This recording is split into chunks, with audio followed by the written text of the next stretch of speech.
Hi.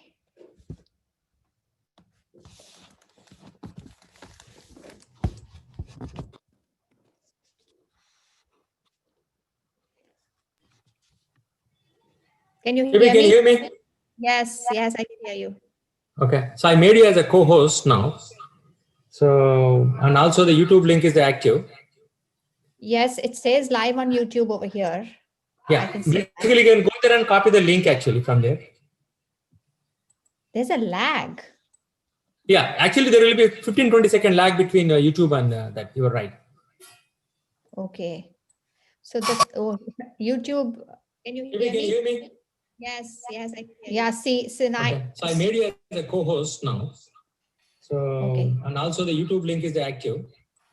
Okay. Yes, it says live on YouTube over here. Okay, now so what's happening is Basically, you can go the there and copy the feed. link actually from there. What's happening is the feed from YouTube is going into this feed. Yeah, actually there will be a 15-20 second lag between YouTube and yeah. Somebody have to you need to switch off your shut down your YouTube. Otherwise, you'll keep getting both the sounds. Exactly.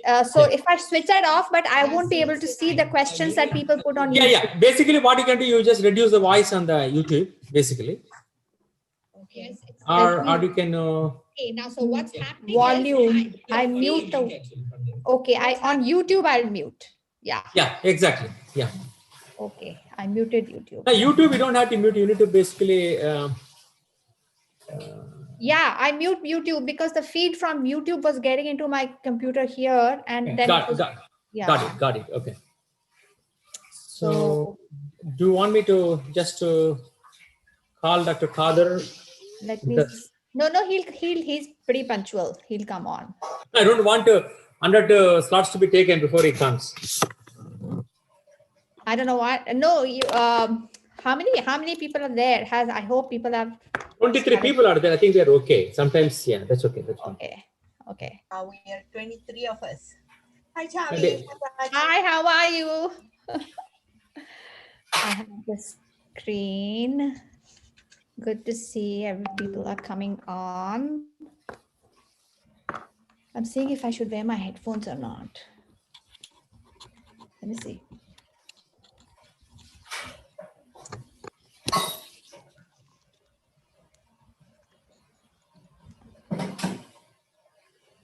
I don't know why this is not working. Come on, the headphones are, sometimes they work. Sometimes they don't.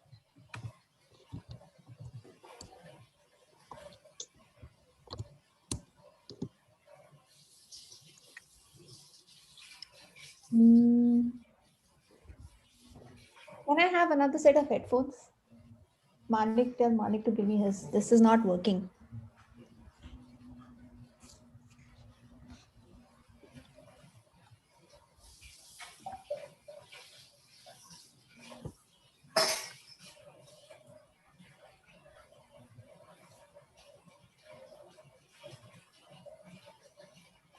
Shibi, I just sent a small message in YouTube. Can you see that now? The message on YouTube? I just say hi. No. Not it? No.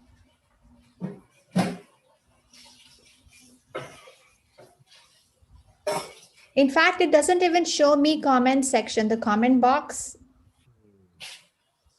So that means because I'm the admin, I can only see that looks like. Yeah, and yeah, so I could see the comments in your recording that you did last night, because that was already a posted video, right? So whatever we tried last time, that was? No, last evening, yesterday. Yeah, we did something, right? Okay. Yeah, so yesterday after the video was ready, then actually forget it. I don't want to wear this big one. No, I'll just go without headphones. Okay. So, so the comment section was there in last night's video because that was already recorded, but it wasn't there. It's not there in this one because it's live. Got it. Okay. And you will be able to see it, yeah, because. But you know, how do I, as a viewer, ask you questions? Oh, sorry, here it is. It's there. It's on the right. Hi, Raj. Can you see that? So I can. Do you see it? Yes. Yeah. I see your comment also. It's not. Yeah. It's not under the video, it's on the right side. Right. Then that's okay. I just want to make sure that you can see Yeah, all the it's comments. there.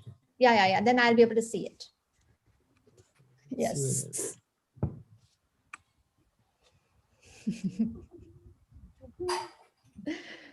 Okay. Hello, everyone. Hi. Hi, Sridhar. How come? I hope everybody is muted when they join. Yeah, it was by default muted. Yeah. And then after that, yes, please mute yourself. That's great. Yeah, Dr. Kader, actually, I see him. So what I'm going to do, Others, oh yeah. I'm going to make him as a co-host too. Yeah. So he's also co-host. So, hello, doctor.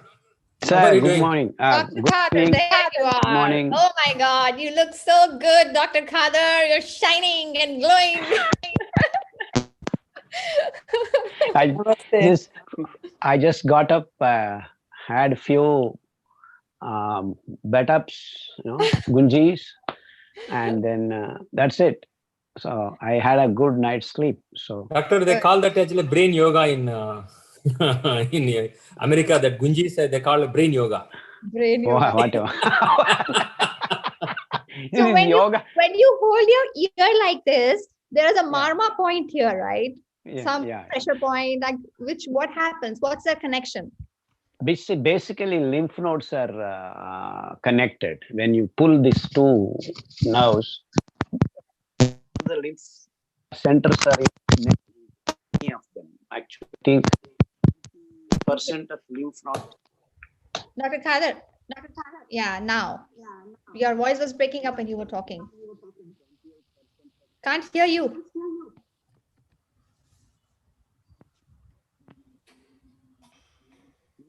No.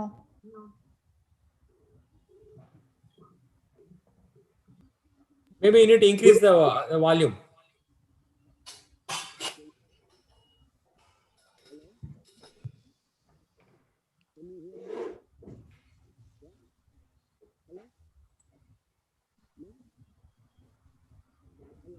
No, it's very low, very faint. Increase the volume, doctor. Increase the volume on your device. రాజు గారు reconnect చేయమని చెప్పండి. Otherwise, doctor, you can actually disconnect and connect so that it will be better. Hello. Can Yes, you hear now- me? Doctor. Yes. Can you hear me? Yes. Yes, doctor. Yes. I cannot hear you, people. Oh, Now? we can hear you. ఒకసారి reconnect చేయండి doctor గారు please. Okay then. Yeah, thank you, doctor. All right. Yeah. When you hold the ears and then pull it in the angle, you are basically connecting to the lymph nodes, which are, I think, 28 to 30% lymph nodes are in the neck region. So the whole thing is going to kickstart your blood flow. Everything is going to be very fast. So if you do 21 Gunjidlu, you're activating most of your blood supply and everything starts. So you know the body gets that you are ready to go. Yeah, that's why quick exercise is that. So whenever you want to go somewhere outside, people go to Ganesha idol and then do 3 gunjis and then go out, and that is the logic. So there is this 21 number is also is a significant number. I've heard this number 21 in lots of places when I've read. So what is special about this number 21? No, these are all cultural and practically, empirically understood things. This is basically 7, doubles of 7, triples of 7. See, 7 is culturally in our country is Sapta Ragas, 7 days, 7 planets, 7, all these 7 rishis and 7 colors. These are all based upon natural observations, and they are converted into numbers. They are converted into numbers so that when you actually go to a temple, you take 7 rotations, and then you, all these things are connected to our cultural practices. They do not mean anything in its true sense. But then over a period of hundreds and thousands of years, by practice, they find it very useful. So that's how they gain the significance and become scientific. So 21, in fact, according to me, 21 kilometers is basically a peripheral. I mean, if you take 21 kilometers of the range from the central point, in a natural setup, things are supposed to be available for a sustainable living. All that you need can be available, should be made available in 21 kilometer range. What it also means is that if you can hold water, rainwater, in the 21 kilometer range, there is enough water for the people and animals and fauna and flora to live in a sustainable way. And you can extend it to beyond 3 times 73 kilometers. Then the range becomes too big for a normal human being to manage. But because we have added in technology and we are screwing up, making everything centralized. So that's 21 for you. I think we need like lots of time, but I know we're going to respect this 1 hour that you've given us. So we're going to start jumping right away. So thank you for joining, Dr. Khader. We really appreciate it. And but for those of you who don't know Dr. Khader, I'm going to give you a very brief introduction. He is known by lots and lots of people worldwide now. And, my journey with him, just to give a little introduction through my connection with him and how it started. I had been reading lots of books on health written by lots of doctors, specialists, just looking at research, just because I just think prevention is the best medicine, just as our tradition, coming from our own tradition, culture. And so there were these prescriptions given in the books, diets, recipes, but they were always packaged with a long list of supplements. And I spoke with some functional doctors, practitioners who are fulfilling their major need, so everybody was talking about how toxic everything is.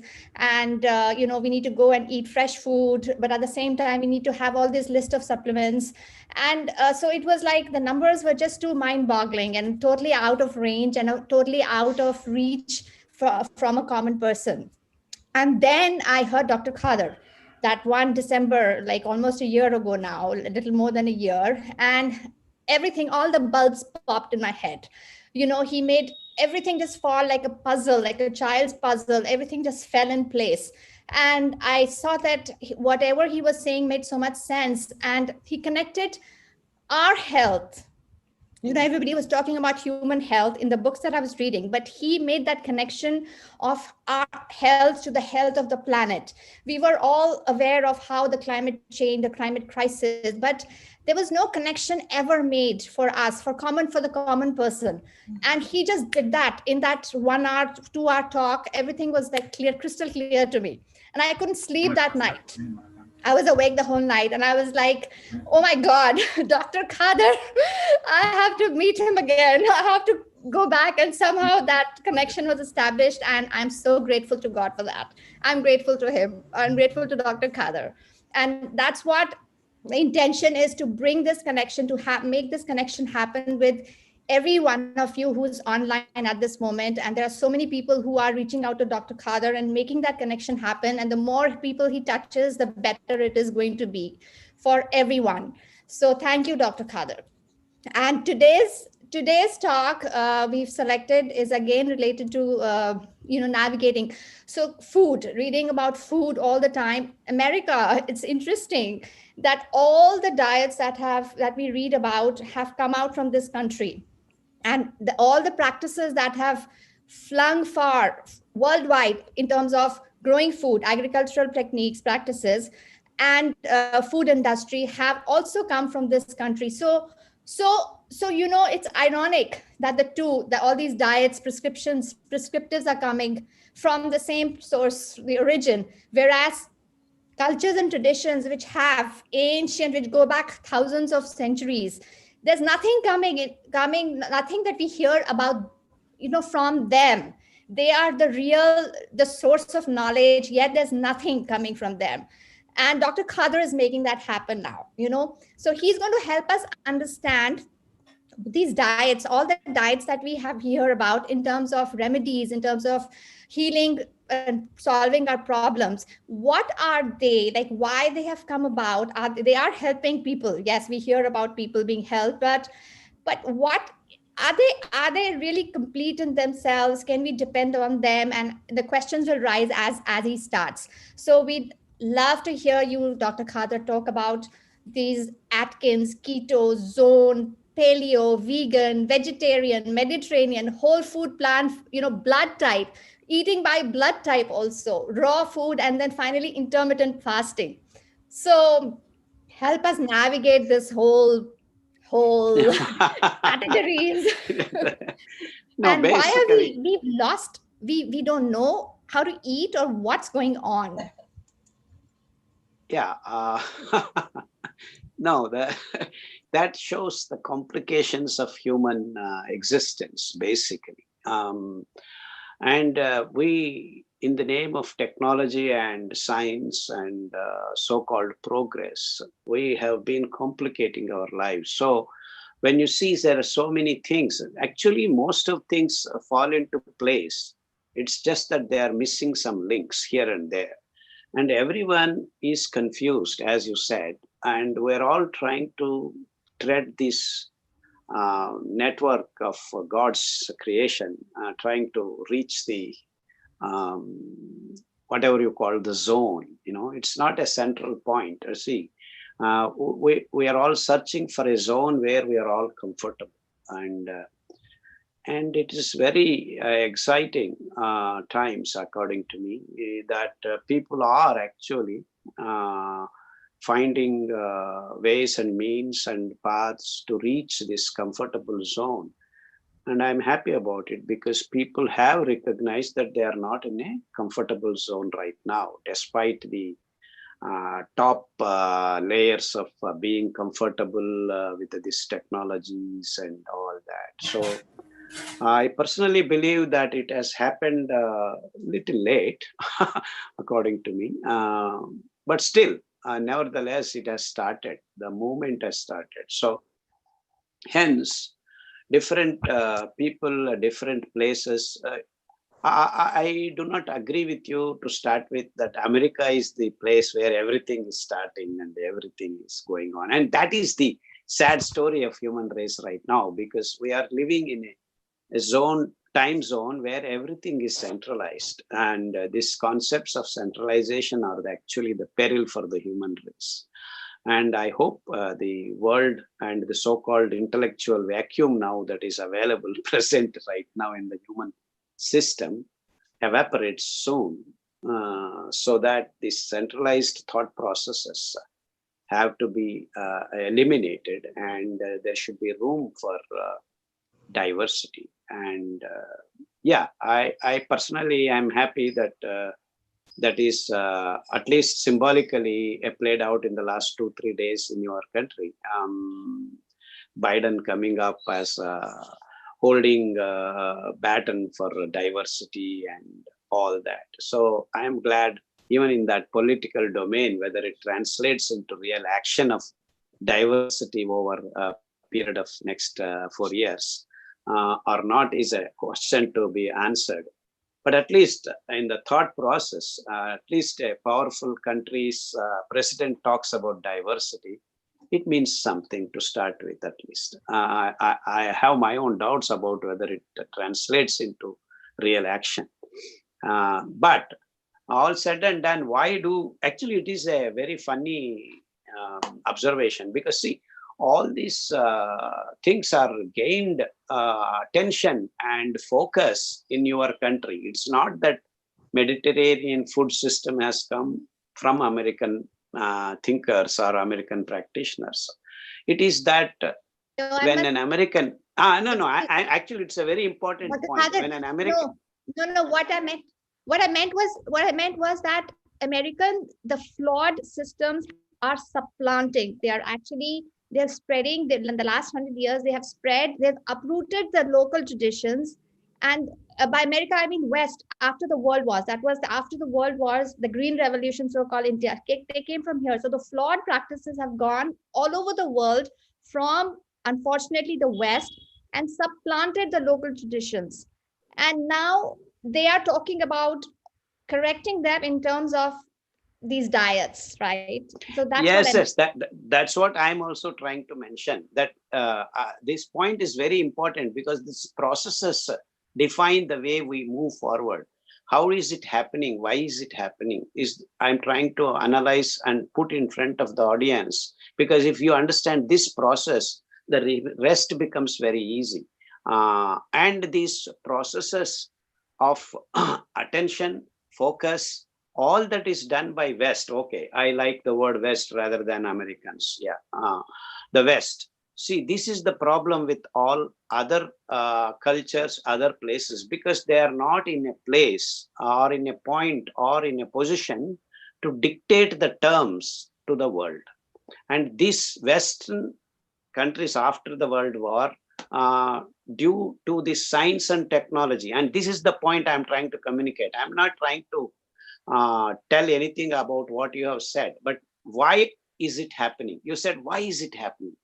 And even if a fellow like Khader sits in a corner village, or a person from Mexico, or a person from Brazil, or a person from Australian tribal areas proposes something, that doesn't gain importance, because the human consciousness right now on this planet doesn't even acknowledge that something valuable and something priceless can come from different parts of the world. And that is what I'm trying to communicate to you guys, that it is this centralized thought process, that if anything can happen, it has to happen from West. And that is the sad story of present time zone.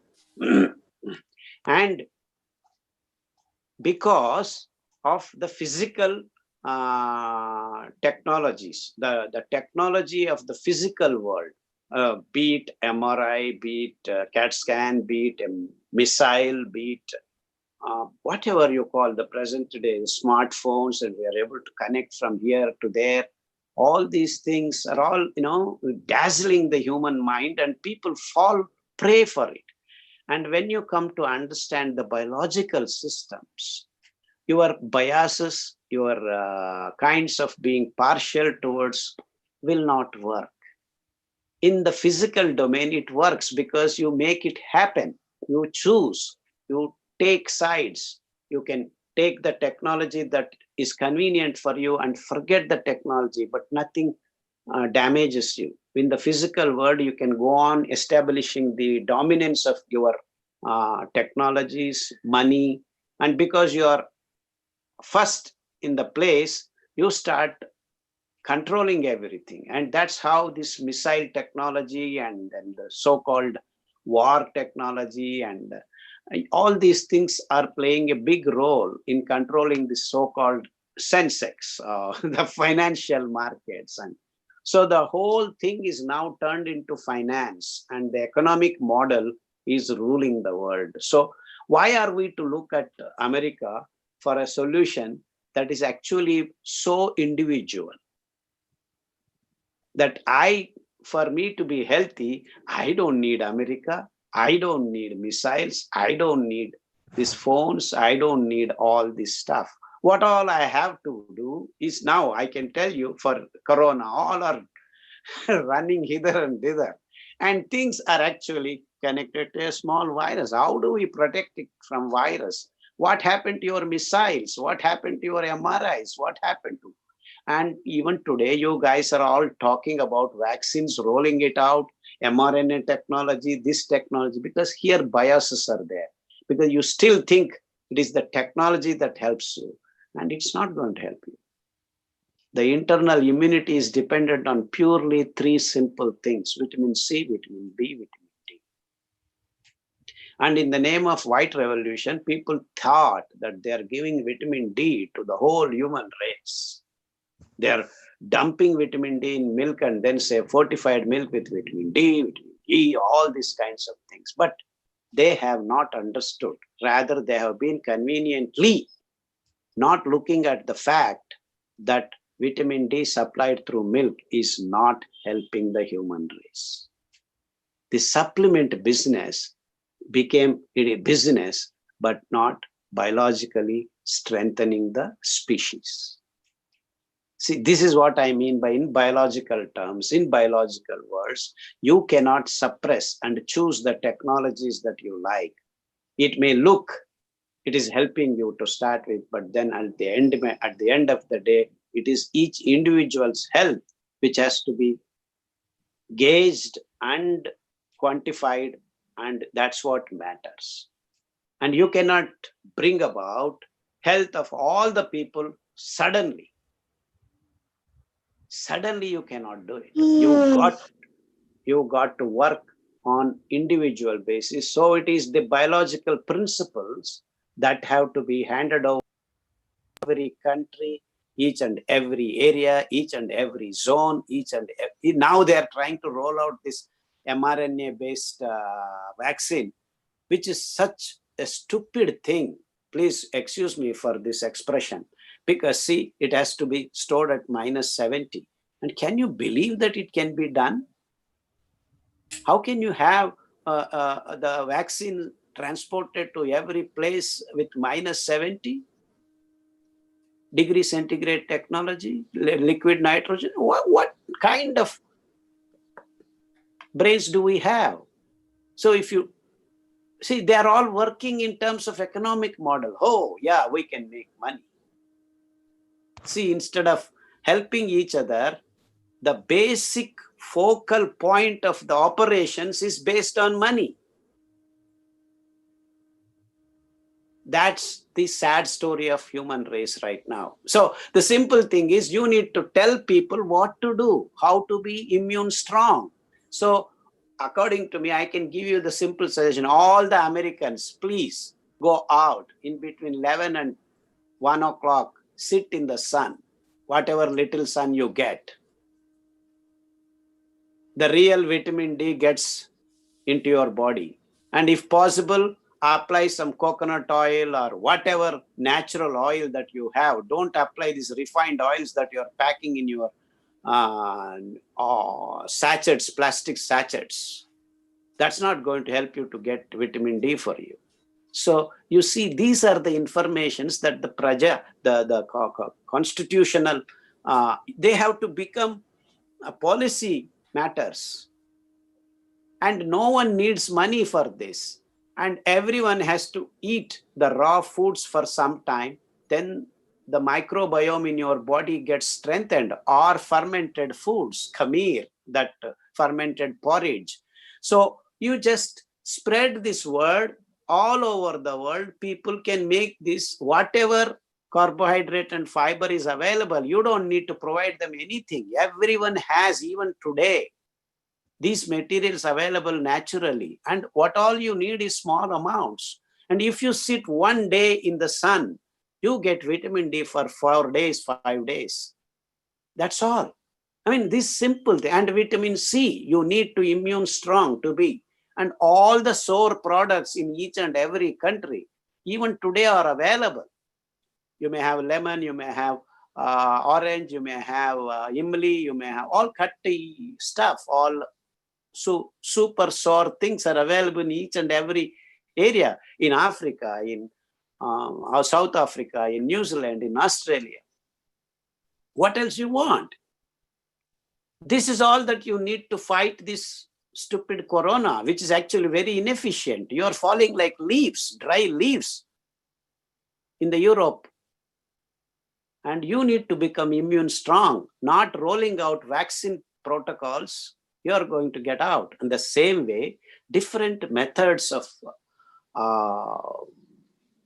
Atkins, paleo, all this. So we're not to find fault with these methods and diet plans. See, diet means you are trying to come out of a particular diseased condition. So we need to look at things as a whole. As you pointed out in your first introduction of me, that there is a connection to everything, to the planet's health, to your health, to fauna and flora. So we all have to understand that there is an inherent connection to everything that we are running around, to the times, to the place, to the environmental conditions. Everything decides our health. So we have screwed up the environment. We have made the global warming happen. And it is our job and it is our responsibility to get back to the natural systems. And to create the natural systems, luckily, you don't need, of course, technologies do help if we travel in the right path. And you see, the vaccines is the most stupidest thing that human race can decide to do. And that's what the whole planet has decided to do. Can you believe that our government is also rolling out big vaccine programs? Yeah, And apparently there are local vaccines, some local vaccines. own And vaccine. these vaccines are so funny, so funny. I can only use the word funny. See, each vaccine is different, and because each technology is different, and they believe, one group believes that, oh, you kill the virus and then develop the vaccine. And another technology, because I can make mRNA and then do that, I can have mRNA vaccine technology. And what if the corona is just laughing at us and say, hey, okay, God, that's fine. I will just change one protein. So what happened? Your vaccines, they don't work. And to figure out whether it works or not, you need time, another 1 year. So it has already, I believe there are 23 strains already. Though all of them are not pathogenic, few of them are going to turn out to be more efficient pathogens. So what will you do? You go on chasing these strains? The simple logic is you becoming strong, for which you don't need any money. What you need is only information to be spread, which can be easily done in the present day time zone. That's what I mean by using the technology in the right sense. So we all have this information, and that's what we are trying to do, sitting in a corner of small village in India, trying to spread the information so that people are empowered to make themselves immune strong. And we believe these three aspects, if you manage, everyone, in 3 weeks, you become immune strong, not 3 years. Just to test a vaccine, you need a minimum of 3 years. And now government is making policies, rushed policies, and giving permissions for completely not tested technologies. And how unscientific can we become? The logic is that it is an extraordinary emergency case, so we are giving permission. So where is the science in this? Where is science here? Science is thrown out of the window. So just so that's true. But just to enable better understanding of vaccines, since we've crossed into vaccines, I thought that'll come a little later, but that's fine too, because food and immunity are connected, right? So that's there. That's But the point. What's the Dr. Khader, explain, because you're a bioengineer, right? So explain to us, what does a vaccine really do? Like, for example, vaccines have supposedly gotten rid of smallpox, measles, and chickenpox to a large extent. So everybody, all the doctors, they'll say, oh, we've gotten rid of diseases. We don't know, because we can say that because we don't know what it is to endure and suffer those diseases, right? So, No. See, there is of course, this goes to technical discussion. But your question is leading us into two technical aspects, because there are two things here, whether these diseases are eliminated or have they transformed into different things. Already you are finding 2-3 strains, am I right, which are pathogenic. In the same way, many of these small viruses keep changing. So it's not that you have eliminated, just that they have decided to go away. Very simple explanation. I mean, for the result that they are claiming credit can be looked at, viewed at. That's what I said, in a biological world, it's different. It's different. So the technologies are only a learning point, and you can start, see if that were to work. Why is it not working for corona? Because the technologies we developed for a long period of time. We don't have a good vaccine for HIV. We don't have. that's Am I right. right? So we have failed, but this centralized system keeps claiming the credit and showing off and picking what is required for their convenience. And that's what is happening all over the world, in the biological world also. We And are trying to fool ourselves that it has worked. Yeah, If it it's- has worked, if it has, we have learned lessons, then all these viruses should have been completely understood. We are not able to understand, because we are trying to understand each virus at a time. right. Each virus at a time, not only each virus at a time, each strain at a time. Right. So that is the, but our result needs to, see, I'm not saying what their understanding is wrong, but the objective of this study is to protect and immune strong. We need to do the work in a different peripheral reason. We have to choose a different circle. We are in a wrong circle doing work. This circle doesn't work. And if human race doesn't recognize that in the last 30-40 years we have done this mistake, and we continue to do the same mistake because the policies are decided by the economic model, not the ecological model. Right. And it is not that we are killing ourselves. We have killed a lot of fauna and flora on this planet because of these policies, So we need to become more wise. We need to become more empathetic, more. See, I have given you an example.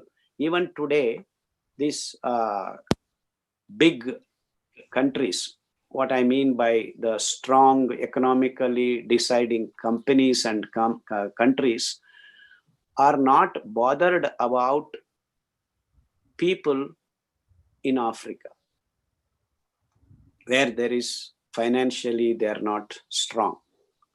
So it is for each one to take care of themselves. When will an American vaccine reach an African country? Will it? It will not. Mm. And sadly, other way around, if malaria hits America now, for some reason, you have no medicine. By the time you develop medicine, millions will die. See, you have completely neglected that aspect. And you think you can buy money? Then you have to depend on India making that and then supplying. So it is to best thing for every planet, every country is to share the information without holding. And this intellectual property rights, patenting, all these bogus things have come into place. That is also true for what's called nutraceuticals. Absolutely. Patented Yes. supplements. Yes. I guess we are going out of, but everything is connected. I'm happy to talk about all these issues. I'm very glad you asked these questions. They are all connected. And we are not doing science, we are doing politics. You see the clarity with which you have to go around when you deal with life forms on this planet. So again, coming back to original thing, that the human race by now should have been vegetarians, because that is what veganism started with. Because it's not just that they're all having all kinds of kindness to all the animals. It is just that you have figured out that you are falling prey to your own bloodthirstiness, because it is creating diseases. And we have a lot of studies, animal protein being not able to be digested properly, the leftovers, the reminiscents, the proteins undigested are unlocking our genetic material and creating havoc in the right metabolic pathways are being screwed up in the system. And that's why you have carcinogenicity developed because of viruses, because of chemicals, because of various technological advances. You call this race. All these are reasons for carcinogenicity being, what I can use the word, astronomically increasing. Imagine just 180 years ago, cancerous conditions were very, very few. Now we have almost 30% of human race is endangered with carcinogenicity. Just 180. So animal We have increased. is not digested. It goes undigested in the human tract, digestive tract. No. It's not like that. See, our acidity is not beyond 4 or so. But you say just check an eagle's acidity. It's, I think, up to 2. So when you have the initial acid rush, the protein molecules get broken down and further digestion. Not that we don't digest protein. We do. Animal protein is digested, but not our enzyme system. Our hardware is not suited for that. We are not designed to do that. And this is what is happening. And we are actually designed to protect from these various pathogenic bacteria through our immune strength. Instead, we're actually leaving the immunity and then pushing it through our mouth and pushing it through our blood. These pathogenic antigens. And we are creating some of them depending upon each individual's capacity. So eating the animal meat, even if it is 5%, 10%, say till 5%, it may be not causing so much damage because we are able to manage. So these are the lessons that we need to learn and then inform the public at large that this is the thing. So the sad story is that no diversified thoughts are not even considered. Now everyone thinks eating meat is very important because you need protein. As if protein is not available in the world otherwise. And some of the, the paleo, I was reading a little about paleo diets also, and they say they give evidence in terms of what has been cited in the in the fossils of earlier human beings, what they could be eating. And they're saying that it is just like the feline species, the human species, the growth of the brain and the reduction of the digestive, the gut is similar, and it means that we are supposed to be eating, meat. So what kind of reasoning is that? No, that's the same logic you can use, that our intestinal length, the long length is connected to, see, these are again biases. So instead we have to do simple experiments. And in fact, there are a lot of experiments just saying other way around. When you eat animal protein, the carcinogenity increases, the sickness, the immunity goes down. All these results are there. And that's what we choose, convenience. For convenience sake, you choose. So, and when you see, it's not that there are no experiments. Why? Our Linus Pauling way back in 1975-80 clearly indicated that vitamin C is very important in fighting cancer. Where did that disappear? No one is doing any work on that. And only now I have been blabbering,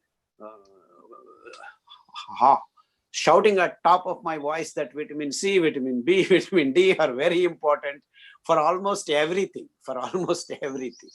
And killing the microbes in your gut, which are actually working, the symbiotic bacteria and other things completely working in tandem with our living cells, which people have not given enough attention in the biological world.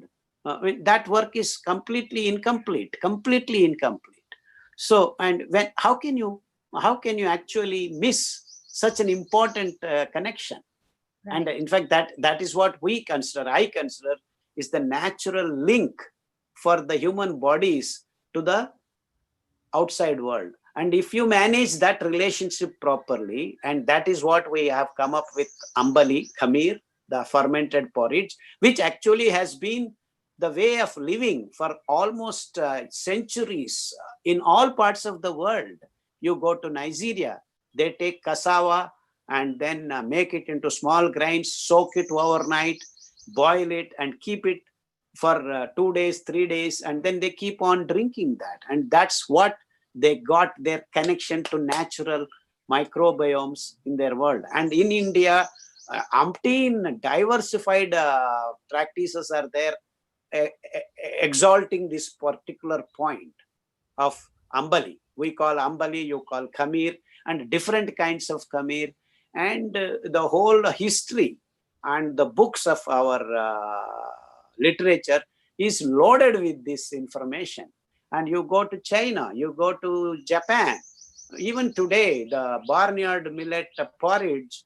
And how did the soup come about? You know, all these so-called continental soups, basically they are the transcripts of the fermented porridge. And very simple. I mean, if you go back and read the history and the methods of the ancestors, you figure out all these things that you are doing. Everything has history.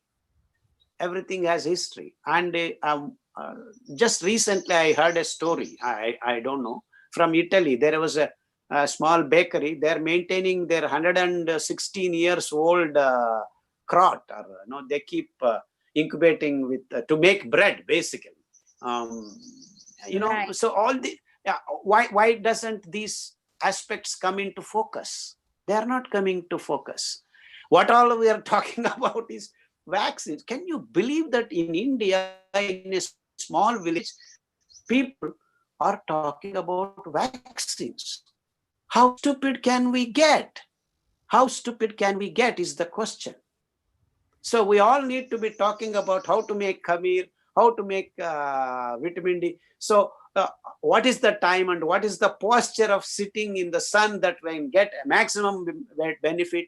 So these are the things that we should be talking. And everyone knows, with all due respect to all these so-called technologies, everyone is clearly understood that supplements are not helping the human race. So why doesn't a scientist come out and talk about it clearly? I'm giving you direct examples. All over the world, they have fortified everything with vitamin D, including breads, including everything. Why is it that vitamin D deficiency is maximum on this planet Earth right now? Why are we not keeping 1 + 1 = 2? 1 + 1 becomes 8 in this particular aspect? Are we scientists? Are we scientists who are paid crores of rupees in the labs of these pharmaceutical companies because they want to say what they want us to believe? And this is not science. Yeah.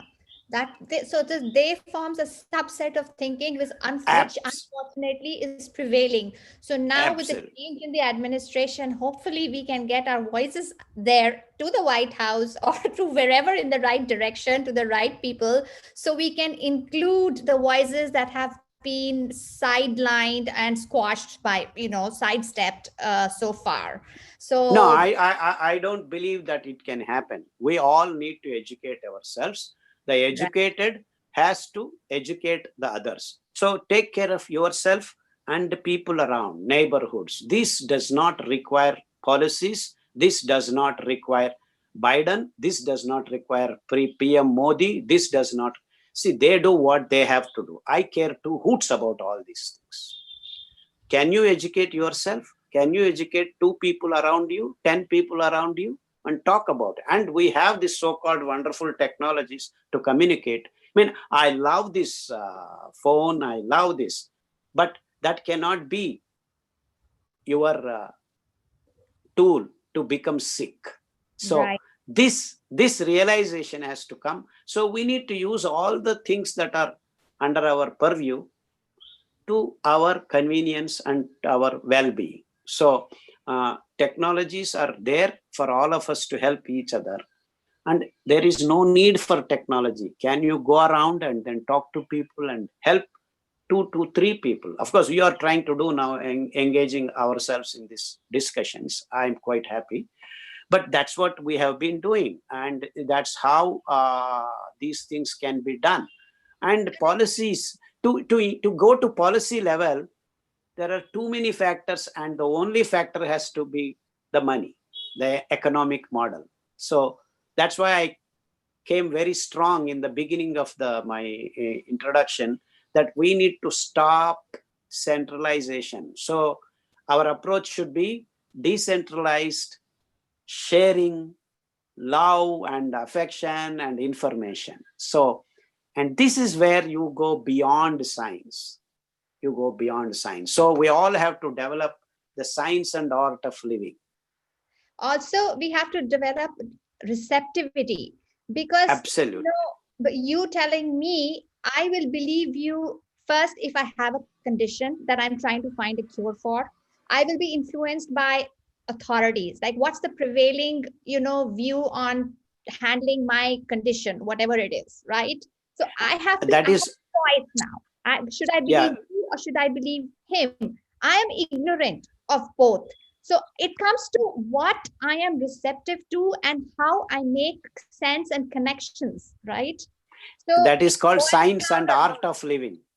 Art, Yes. art produces that, and science gives you the information. So the science of and art of living has to be promoted. And see, many people believe Dr. Khader in India. Many people, because he has been at it for the last 20 years. He has been helping around. So, and he has nothing to gain. Absolutely. It has to be open and free and transparent. Okay, this is how it happens. This is how it happens. And I believe there are a lot of people trying to do their best. As you said, keto diet or paleo diet or fasting. This is what they believe. They have done some experiments. So everyone is right in their domains. And how do we transcend all this, get the information, and then translate it into practical living? And the sustainability factor is the most important thing. Right. And I personally believe everyone can become sustainable if we start respecting natural resources. And the least you use and spend a day in a proper way, and we continue to add day by day in a sustainable living, and then the planet gets to a good state of being. I think that's So, the key word here, sustainability. Even for yes. individuals, if we start with ourselves, is this a practice Yes. or choice I'm making sustainable for me? And then Yes. is it going to be sustainable for Sustainable the community I'm living in, the earth I'm community. living on? Yes. So Yes. I So the opulent living of Western style, opulent, I call OPULENT, opulent living of Western style first has to be discouraged, not by the West. They are used to it. As you said, they are used to it. We should not ape. Everyone should not think we all should have Mercedes Benzes and we all should have this. We all should start living a simple life.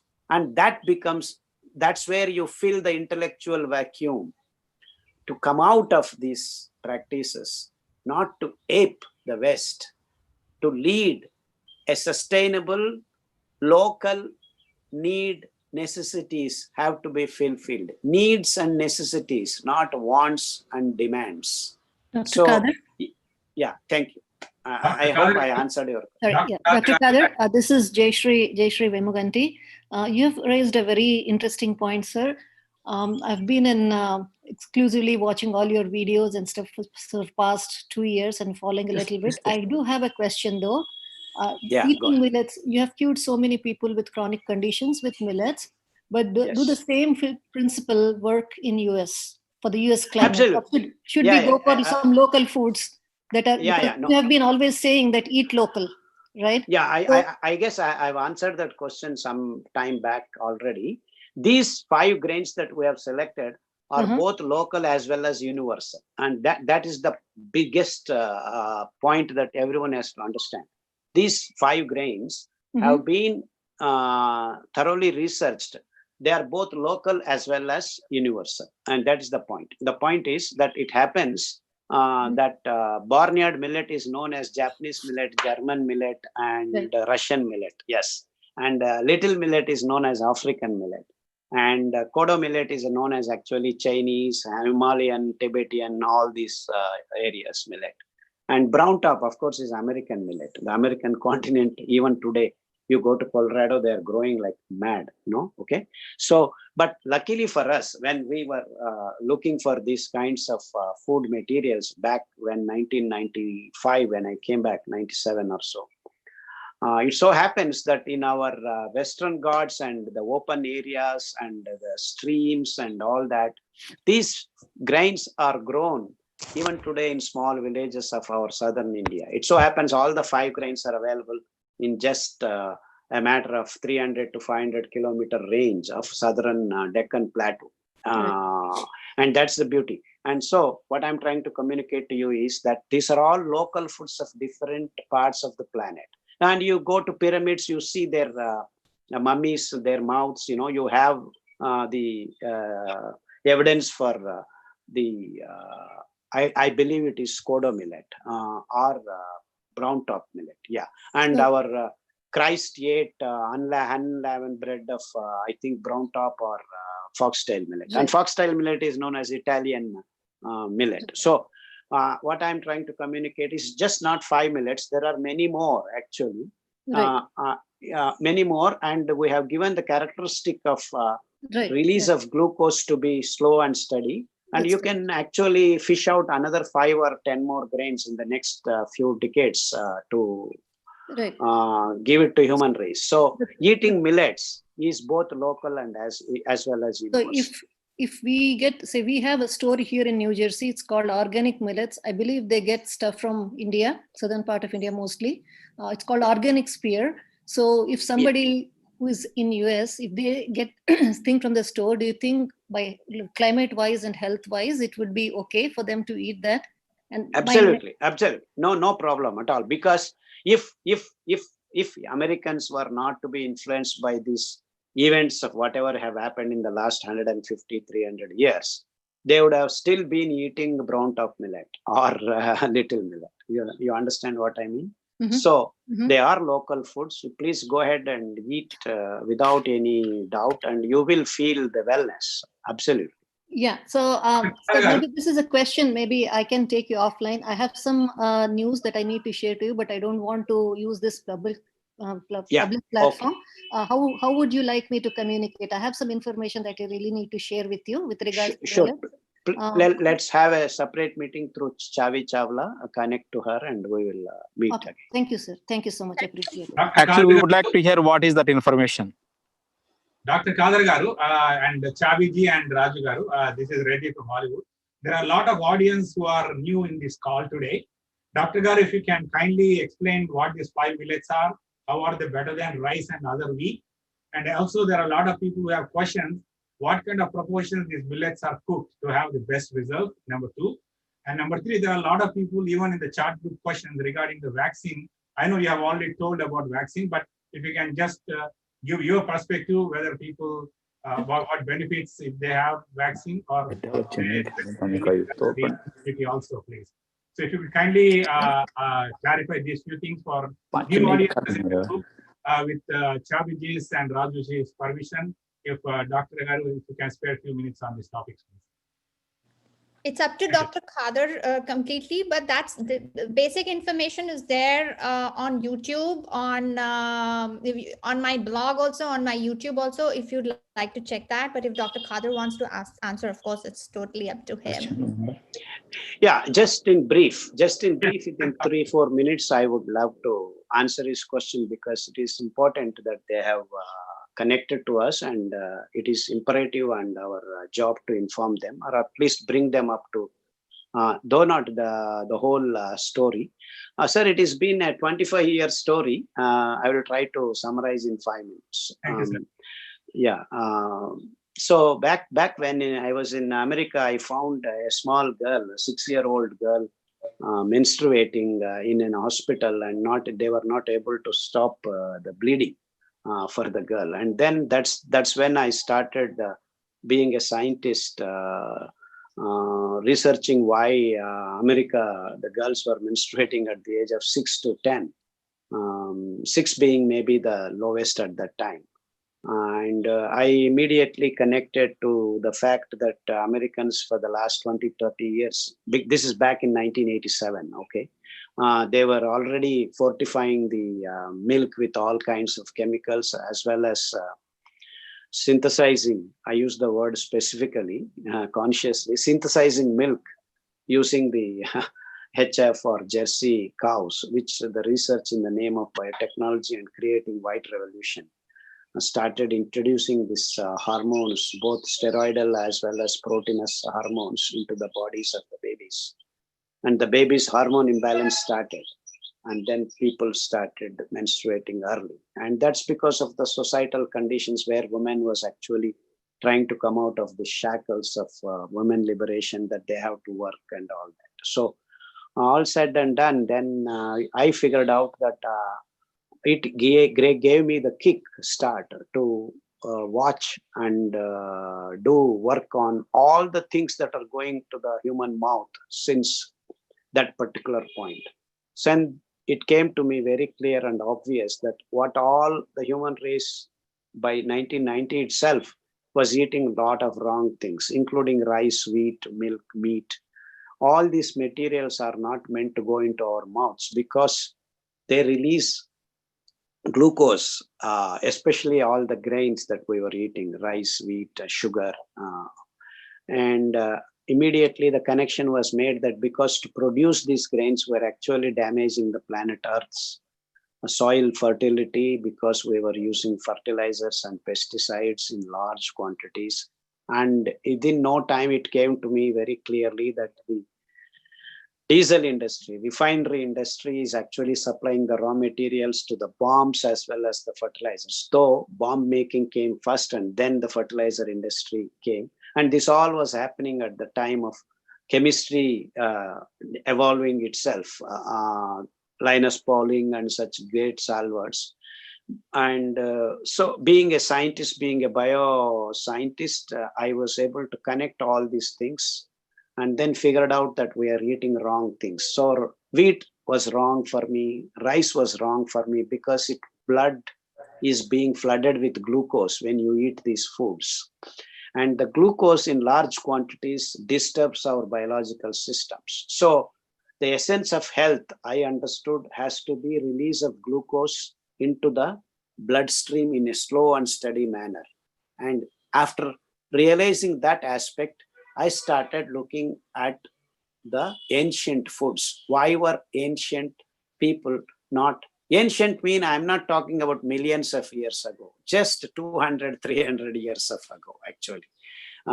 Then figured out that there were many grains that the human race was eating, and that's how I rambled all the names, barnyard millet is Japanese millet, foxtail millet is Italian millet. And then you can go back and see our Bible and unleavened bread. All these examples that I quoted clearly indicated that our ancestors, just 400, 500 years ancestors, were not eating rice and wheat at all, because to produce rice and wheat, you need special conditions. That is lot of water, lot of weather conditions and all that. So all that is actually developed because of fertilizer industries and then green revolution, white revolution.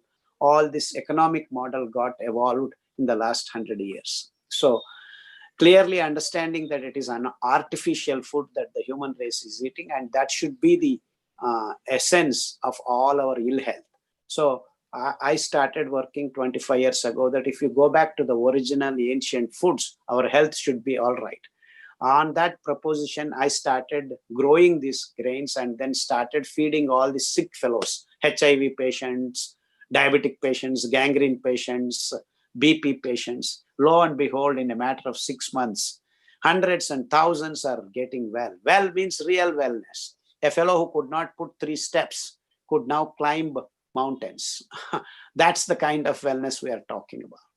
So since then, we have figured out these 5 grains because of the fiber to carbohydrate ratio being the right ratio, that is single digits, can produce this miracles. The word miracle I am consciously using because we're in such a dire required condition that everyone is becoming sick.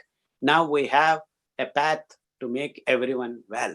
It is not curing. We are making them healthy from unhealthy condition to healthy conditions. And while doing all this, we have figured out, including, actually, I was the only fellow talking in my lectures about immunity for the last 15, 20 years, because I am aware of these infectious diseases and we have to make ourselves strong, and only then you will be healthy. So if you go back to my literature, which has been spanning for the last 10-15 years, I was talking about these infectious diseases, how to become immune strong, and Saptapatra Kashaya, all that, the local available leaves, you can gain the antigenic property. And that's how we were becoming. And we have been disseminating our environment such that our immunity is going low and low. So all these aspects I have talked for various lectures. And as Chavi Chawla can help you to go to these particular videos in the next few days, please do spend some time. We have produced enormous amount of information which is available freely on the net. Thank you. I hope I have briefly summarized what is required. And Dr. Khader, going back to what the topic for this week, this webinar, all the diets that we've just talked about that prevail, which are in the fashion world now, it's like a fashion, is basically they talk of low carbs, cutting the carbs, and nobody, even though millet is known, has been around Yes. for so long, all these scientists, they don't seem to be aware of the millets, which is very, very surprising. No, not surprising for me, because this is something which is complete for human race food. And if you choose this, there is no one to gain any money, because if everyone starts in the next 6 months producing these foods in their places and start eating, you will not be, you will be surprised that we all have to close all these hospitals soon. In next 2-3 years, you can close down all these hospitals. Absolutely unnecessary things can be just closed down. So people are aware of it. It's not that this upper echelons of the so-called scientists and pharmaceutical companies are not aware of it. They are aware of it. They know it. In fact, they have suppressed, they have removed these grains. Individually, I personally believe that these companies in their boardrooms have been planning to eliminate this wonderful grain step by step, very systematically from the planet, because they have been doing this. I know for sure that all the local foods, local materials, in the name of biotechnology, they actually say we will improve the yields. All these scientists, even today, that gibberish talk is going on. Oh, we will make more yields for bajra, and they will screw it up, because what all they do is, it's not that they are increasing the quality of the grain. It is that they are taking away the right of the farmer to produce the seeds, and then making some tinkling in the genetic material. They have this terminator genes, all these bogus things. They can take away, they can steal the right of the farmer to have the seeds in his hands. And that's how the whole world has brought into knees by this food politics, that if I want to grow my brinjal in my country, I need the permission from these so-called biotech companies. Already it has happened. In India, I cannot grow my own brinjal. My seeds are taken away from farmers. And that is the sad story of these tech companies. They are trying to centralize the food grains, and their genetic materials are being centralized. They want everything into their hands. And that's what I'm trying to communicate to people, that it is local and everyone can grow. Only we need the information. And that's why when some people ask me, we don't have leaves that you are talking about, Saptapatra Kashaya. You need to figure out in America, what are the leaves that gives you antigenic property. In fact, one of my trips, I came and we did figure that out for American leaves. So you go to Canada, you need to figure out those antigenic properties of the leaves present in Canada. I go to New Zealand. It's a matter of 3 months. You can just figure that out and keep the information. So naturalists of different parts of the world have to figure these things out. And it is very simple. The rules are very easy. It is not rocket science. Fun is intended. Fun is intended. Dr. Garu, thank you very much regarding the 5 millets, Dr. Garu. And one more follow-up question. If you can kindly, from your mouth, with the permission of Chaviji, If you can let us know the major 5 ailments which everybody faces, like diabetes, heart attack, skin problem, thyroid. What are these out of these 5 millets for the major 4-5 ailments? What is the best thing that they should have? A lot of people also want to know what is the water to the millet ratio of these 5 millets that is best right for having the correct kind of nutrients for the ailments that they can get out of this 5 millets. The last question I didn't get. The last question is, Dr. Garu, for the major 5 ailments or 6 ailments, what are that one should use out of these 5 millets for, like diabetes? What is that? And I got. And the second one is, the people are cooking different ways, but a ratio of a particular millet to water will give you the maximum nutrients out that will cure your body ailments. The right ratio. Yeah. Thank you, Doctor. All these 2 questions are answered very well in my protocol, which is available everywhere in almost 4 or 5 languages. And want to hear from Dr. Garu, from your own. Okay. That would be like a Vedam for everybody. Okay. See, actually, there is nothing like ratio, but there are 2 to 3 different ways of cooking millets. One thing is very important because of the structure of the grain, having the fiber and the carbohydrate very beautifully interwoven from the center to the periphery, and the peripheral lignons being very important. So unpolished grains become very, very important in especially helping the cancer patients, because the lignons have, of course, a lot of work has to be done further into future. Lignons are very, very important in making our bodies anti-carcinogenic. Whatever carcinogenicity is created by the present day unnatural foods can be cleaned completely by these millets, the upper layers of this fiber, which we should not lose. So the unpolished millets absolutely wonderfully clears up almost all the diseases that we have generated in the last 50 years. So when you take unpolished millet, soak them, and soaking is very important. And soaking releases the fibers into expanding and then allows the fiber to get cooked. So this raw food business does not go well with millets. You cannot eat millets raw, period. At least minimum of soaking is very, very important. So 6 to 7 hours of soaking the grains is a must, because that's the way it is designed. Absolutely. And people may come up with silly questions. So I grind the grain, I have flour, so there is no need for the water to seep into the center of the grain. The whole flour is exposed. Still, the fiber has to absorb water and expand. Minimum of 1 to 2 hours is required, even if you have flour of the grain, because North people want to make chapati, roti, paratha.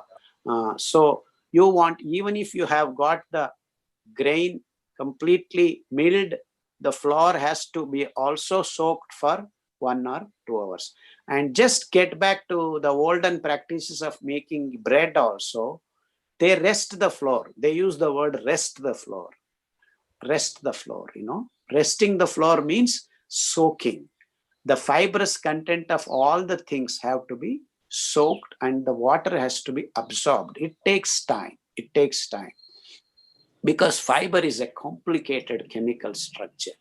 And the water molecules, though are going to be allowed, it requires time, because this hydrogen bonding, oxygen, nitrogen, they have to exchange their bonds in a matter of 15 seconds, 20 seconds doesn't happen. Some chemical reactions do happen that way if the electrons are very highly charged.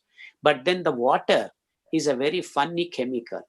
It is neither charged nor not having charge. So that hydrogen bonding makes it very special and it requires time. And that's why you want to cook slowly and with your own hands. And this is very, very important. Very, very, very important, because we are talking about The logic comes from the nature of things. Why water is like that, I cannot answer. It's God's grace that it is like that. So you cannot answer all the questions. Things have to be accepted. That is called nature. Nature is like that. Why water molecule has 104-degree angle between two hydrogens and oxygen? I do not know.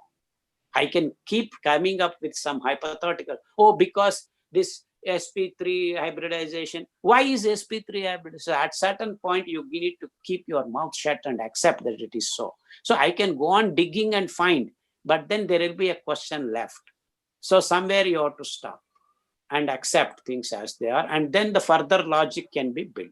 Okay, so soak the grain, whatever your grain is, even if you are taking finger millet, soak it well. And the biggest mistake present today human race is making, even in India, is not soaking the grains, because people are already interested in ordering on Zomato or something, and they want ready-made to eat. So no one is bothered about making things the way you need to be making. Okay, so this is the first point. Soak the water, soak the grain for 5 to 6 hours if it is full grain. If it is suzy, you soak 3 to 4 hours. If it is flour, at least minimum of 1 or 2 hours. And how much water, it doesn't matter. 1:10, you can make fermented porridge and then consume the whole water. Don't throw away, because now all the good things, whether it is vitamins or this or that, are all there now floating in the water. So don't throw away any water. No, I'm answering the question. This is very important. It's a good question. So it is not the ratio of the water. It is whatever water you have first washed and thrown out is gone. The remaining things, whatever amount of water you soak, all the water has to be utilized. If not in the same dish, you can use it in a different dish, but don't throw the water. So 1:10 is okay, 1:4 is okay, 1:2 is okay. Depending upon what you want to eat. I want to eat vegetable bath. I want to eat pulao, biryani. So you may want to reduce the amount of water, but soaking is very important. Soak with good amount of water, remove the water, drain the water, use the water in somewhere else, and you can make a dry kind of dish or completely watery dish like fermented porridge, or make roti. It doesn't matter, but don't throw the water away. So this is the technical aspect. And how do you want your dish to taste? How do you want your dish to feel? All that is left to local creativity and your choices. It doesn't matter at all. You can make any way you like. You can make mushy, you can make dry, you can make spongy. All that is left to your creativity. Dr. Thank you, Dr. What we have been seeing is there are a lot of stores popping up left and right, saying that they are selling millets. They're from India, brought from somewhere. But how do we certify? What certification should we be looking for to say it's like not a polished kind? Because what they're saying is that there is some level of polishing that goes. So if we might it has to be complete trust. It has to be a trust based. See, then you enter into technologies, then a certification. Everywhere the cheating can be coming. Everywhere the policy matters come. It is all trust. You have to trust the people. You have to. I know trust is the last thing that you have right now. Dr. Khader, I want to ask you a related question to this, and then we can go to a few more questions that people want to ask you. So the semi-polished, one of the stores here says they are selling semi-polished. So with the germ intact, with the outside brand, but the germ intact. Is that something which is acceptable? Which is okay? Yeah, absolutely okay. Okay. See, only for cancer, you need the upper lignans, but all other diseases, diabetes, all these things are very simple. By BP, cholesterol, all this can be solved even with little semi-polished, but completely polished is not good. Okay. So what is hulled and what was the other one? So, madam, hulled and husk, H-U-S-K, husk. See, removing the husk is called hulling, Hulling. So, basically proso millet is very easily available, I think, in the Northern American continent. Proso millet. They remove the husk very easily. That is easily amenable for dehulling. So they all use the words dehulled millet. And dehusking is actually a process called hulling.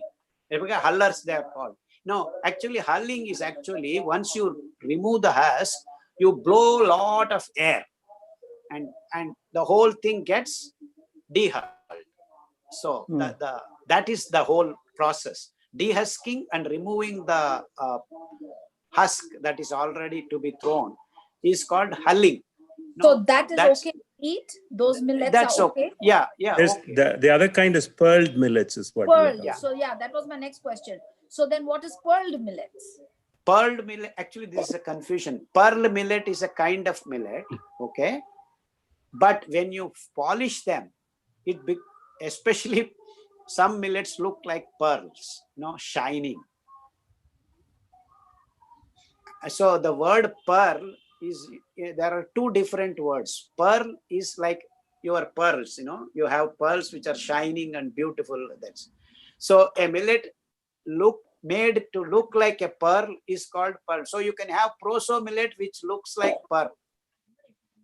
So what they do is basically they apply little oil or some chemical to make it look shiny. That's called pearled millet. But there is a pearl millet, P-E-A-R-L millet, which is a particular called in Hindi bajra. It is called bajra. It's a particular millet. So don't get confused. Okay, Doctor, last question, Dr. Garu, could you kindly let us know for those major 5-6 ailments, what are the right millets to use, please? Can we, Dr. Khader, can we come? I know you also, it's 5:44. There are like few people who have been trying to reach you and who've been waiting very patiently. Could you please, can I present their questions to you? Yeah. So Shashi Rekha, can you please go ahead and ask? Unmute yourself, please. Namaskara, Khader sir. I'm really Namaskar. honored and grateful to you, sir. Somebody sent me your video, and from that I have seen several videos of yours. But I have one question, sir. One is, when we do Ambali every day, there is like, we are only 2 people, but the amount I make is left over. Is it okay if I leave it outside and have it second, third day, or I have to keep it in a fridge? Or that's a question, kind of. Yeah, it's a practical question when the families shrink into 1 and 2. So no, sorry for my. No, because I'm trying to laugh at our. See, we are becoming centralized small families, and these are the funny problems you face. Imagine there are 5 to 8 people in the house. There is nothing. Your question doesn't arise.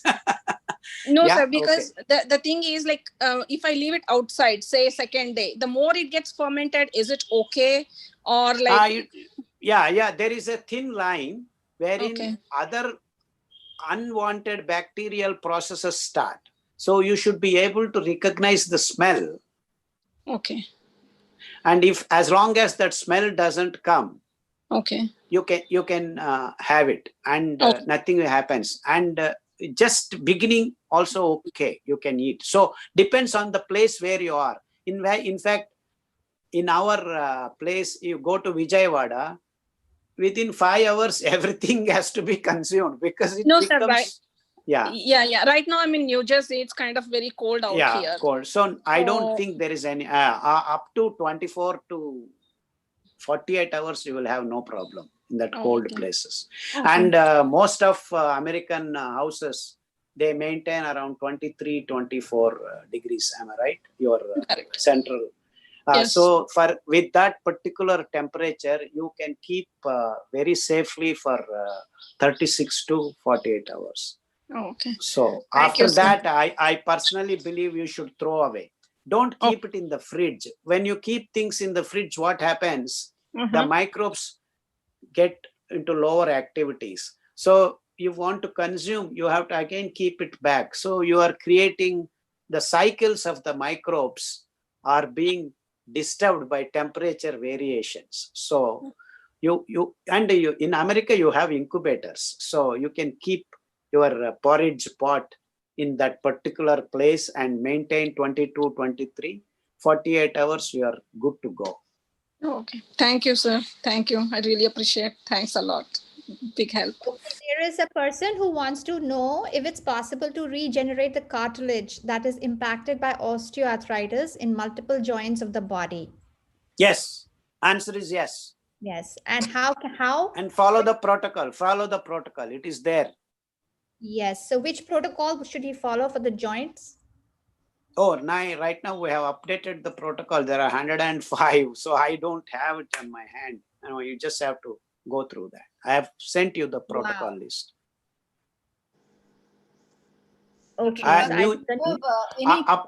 Updated protocols you have. You just check for the joints and pains, Okay. Dr. Kadar, do you have any, there are a lot of women who are going through this perimenopause, menopause stages. Do you have any protocol for that? Absolutely, absolutely. You look for a protocol of the hormone imbalance. You will get all the details, what you should do, should not. And there's a new condition. I don't know if you have heard about this. It's called fibromyalgia. When the doctors do not any problem with anything. So do you have any? It's not new condition. It is just the term is they keep on naming things. No, absolutely no problem. You can you have it covered in the protocols. Absolutely no problem. Fibromyalgia, nothing to worry. You can follow the nerves protocol. Yeah. There is this person. She says that she's been trying to reach you for the last 3 years. And someone in the family has liver parenchymal and the sugar is 462, platelets are low, hemoglobin is also a little low, and bilirubin is 2, which is high, and alkaline phosphate is 349, which is very high. The normal apparently is 35. Yeah, there is a protocol in the serious liver protocol. Just ask her to follow the liver protocol. All the problems will set right. Okay, because the symptoms, she's listed the symptoms. Can I read them? I understand. Yeah, no, I know what she's getting. He has normocentric, thing. Yeah, no problem. See, once the 349, the liver functional tests are not right, everything will fall into that protocol. She can go through that. Absolutely. No problem. Yeah, SGOT, SGPT are high. Yeah, liver. He's not able to walk and hold a pen also, sir. That's the problem. I understand. You follow the liver protocol. Yeah, I mean, she's getting into cirrhotic conditions. They are called cirrhotic conditions. Yeah. Oh, no. What is normocentric, normochromic? That is with reference to the blood cells. So don't worry. Okay, but it's leading to the liver cirrhosis? Yeah, liver. See, once you have SGOT, SGPT disturbed, it is paramount important thing is that you have to correct that first, because it is the liver which takes care of all this stuff. So please follow the liver protocol. Sure, sir. Thank you so much, sir. Okay, and this question, this will probably be the last. I'm sure, it's almost close to 6 now, Dr. Kadar. We are taking your time. No, I have to start my day. Yes, I know. So we'll end. So we even though it wasn't the way but we've covered still a lot of good ground, and I'm sure lots of people have been helped. So any conversation with you is good. So there is this question about replacing baking powder, baking soda, and vinegar during baking. So can you mute yourself, please, if you're not talking? Are there replacements for baking powder, baking soda, and vinegar for baking? Actually, yeah. Basically, I being an Indian, South Indian, I don't bake. So she's Indian. This lady who's asking. I don't know. I know you are all Americanized fellows. Okay. So the next one is pregnant and nursing mothers are No, advised. yeah, let me answer your question. You have to use curds. If you use curds, you can avoid the baking soda and all that. And also, it will help you to have banana. Banana also helps you to make things just like so. People don't mind little sweet and banana flavor. You are helped a lot in removing that. And vinegar is absolutely can be replaced by lemon juice or various kinds of sour acids that you have. You can in fact just take tomato juice, filter it, make it thin and use it. Acetic acid is vinegar. So, and people have so-called cider from apple, this and that. And so vinegar per se is artificial. You can use ciders if you are wanting to be natural. There also you get vinegar. So don't use vinegar per se. You can use ciders. I mean, a lot of alternatives are there in your market. Of course, all your market is flooded with plastic. Try to get out of plastic first. Yes, we have to. That's why this whole sustainability includes not just food. It includes yes. It includes gardening, growing food, growing all kinds Yes. of things. So the other question is: pregnant and nursing mothers are advised to take DHA tablets on omega-3. So anything else? No, What are the foods to absolutely. take instead? The same foods, khamir and a good amount of sunbathing. Sunbathing is very important for the babies and the lactating mothers because lactation depends on these three factors: vitamin B, vitamin D, vitamin C. See, these three I keep mentioning because many instances of human existence requires this wonderful balance of these three units in the body. These are fantastic combination. Others are also required. I'm not saying they are not required, but these are central to many of the biochemical functions that people have to understand. So sit in the sun. Please reach. Sun is free. Sun is free. Don't complicate your lives. Don't complicate your lives. Please sit in the sun. Northern hemisphere between 10:30 to 1 o'clock you can, because never sun is harsh there.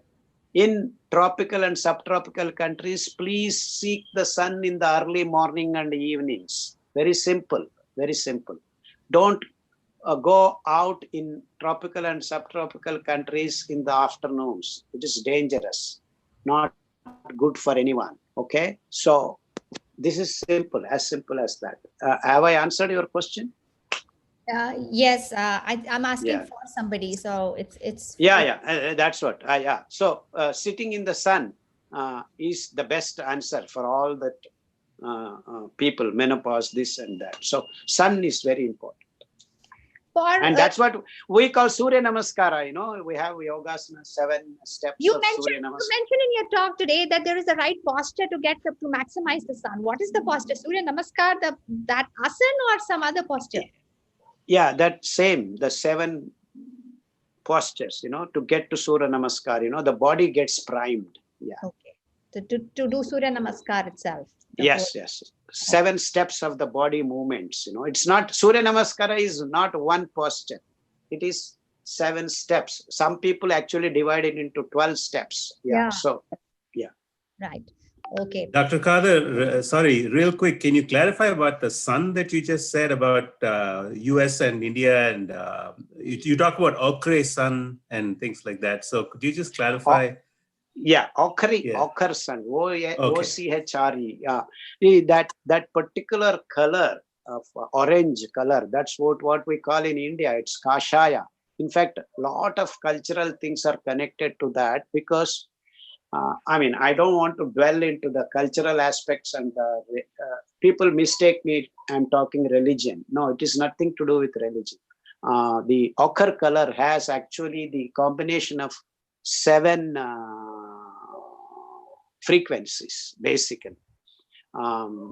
So those wonderful set of frequencies of the light is supposed to actually initiate the circadian cycle and steroidal metabolism. Corticosteroid metabolism is connected to that. directly. So when the steroids fall in place, the amount and the balance, your body is at peak of your functionality, and that's why the Surya Namaskara is so important in Indian subcontinent cultural aspects, because you are actually we also pray God, there are lot of things about sun, and it is not only that sun gives the food for the planet through photosynthesis, but each and every individual living thing on this planet is initiated into the right biochemical and physiological process by looking at that particular seven. That's what is called seven. In fact, Chavi asked me, what is this seven about? It is that seven horses. I mean, there is a story. For everything, there is a story in Indian continent. So there are seven horses, and there is a fellow who runs the chariot called Aruna. Aruna is that color, that it's not the red. It is that reddish and yellowish in that mix. And it is called yogic color. It is called yogic color. That's why our sadhus and all wear that orange color dress, I don't know whether people are aware of it. Many Swamijis are also not aware of it. They wear this ochre color clothes, and the clothes are not important. No, they are all just symbolic. But then if you want to, yeah. Sorry, I was saying that's fascinating to hear. I was just not clear when you said for the US folks, you want them to be outside in the middle of the day, but for India, it's in the morning and evening. That's the part I'm confused Yes, about. absolutely. And if you actually, even if you are in US or even Ireland and Canada, if you can catch the sun when that orange color is there, you are the luckiest fellow. Yeah. Oh yes, we do catch it every day. Please do. That's what I'm trying to communicate. And we do Surya Namaskar in the morning also. Yeah, please. No. The problem with America, Northern Hemisphere, is the times are very varied. Whereas in India, it is just fixed to half an hour to 45 minutes. And that is the luxury we have, because we know it is this time.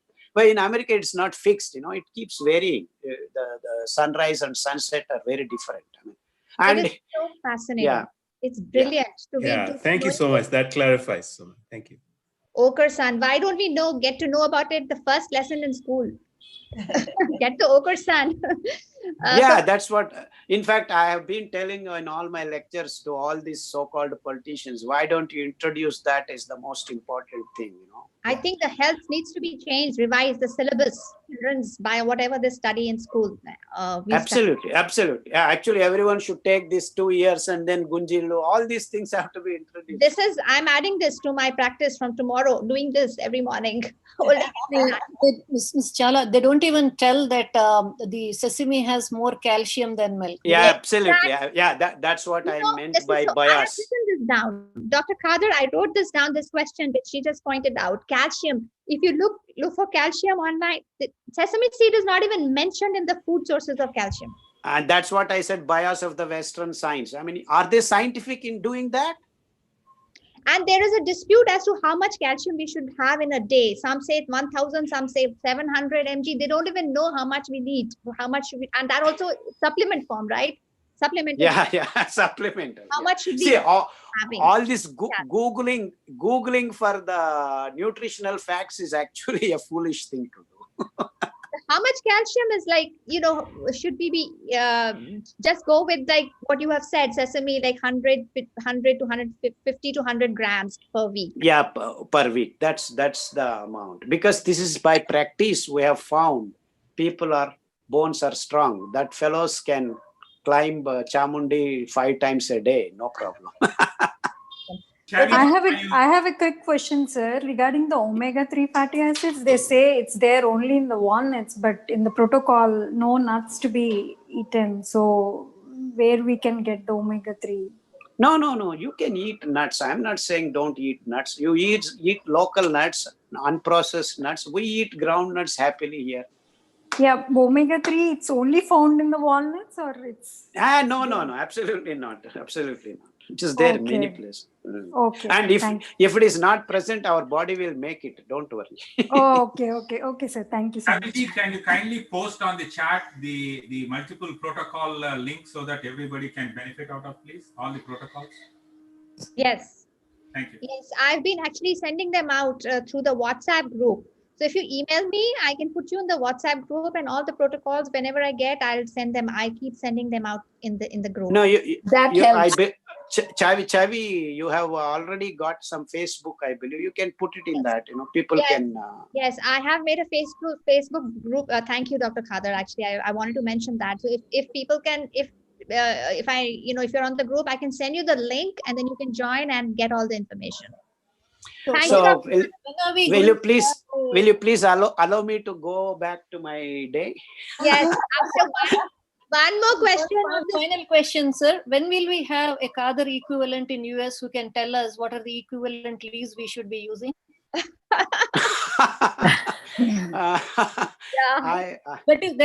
is the need of the hour, sir. To be honest, that is the need of the hour. I agree. Yes. Yeah, I will send Dr. Sarala if you all. She will.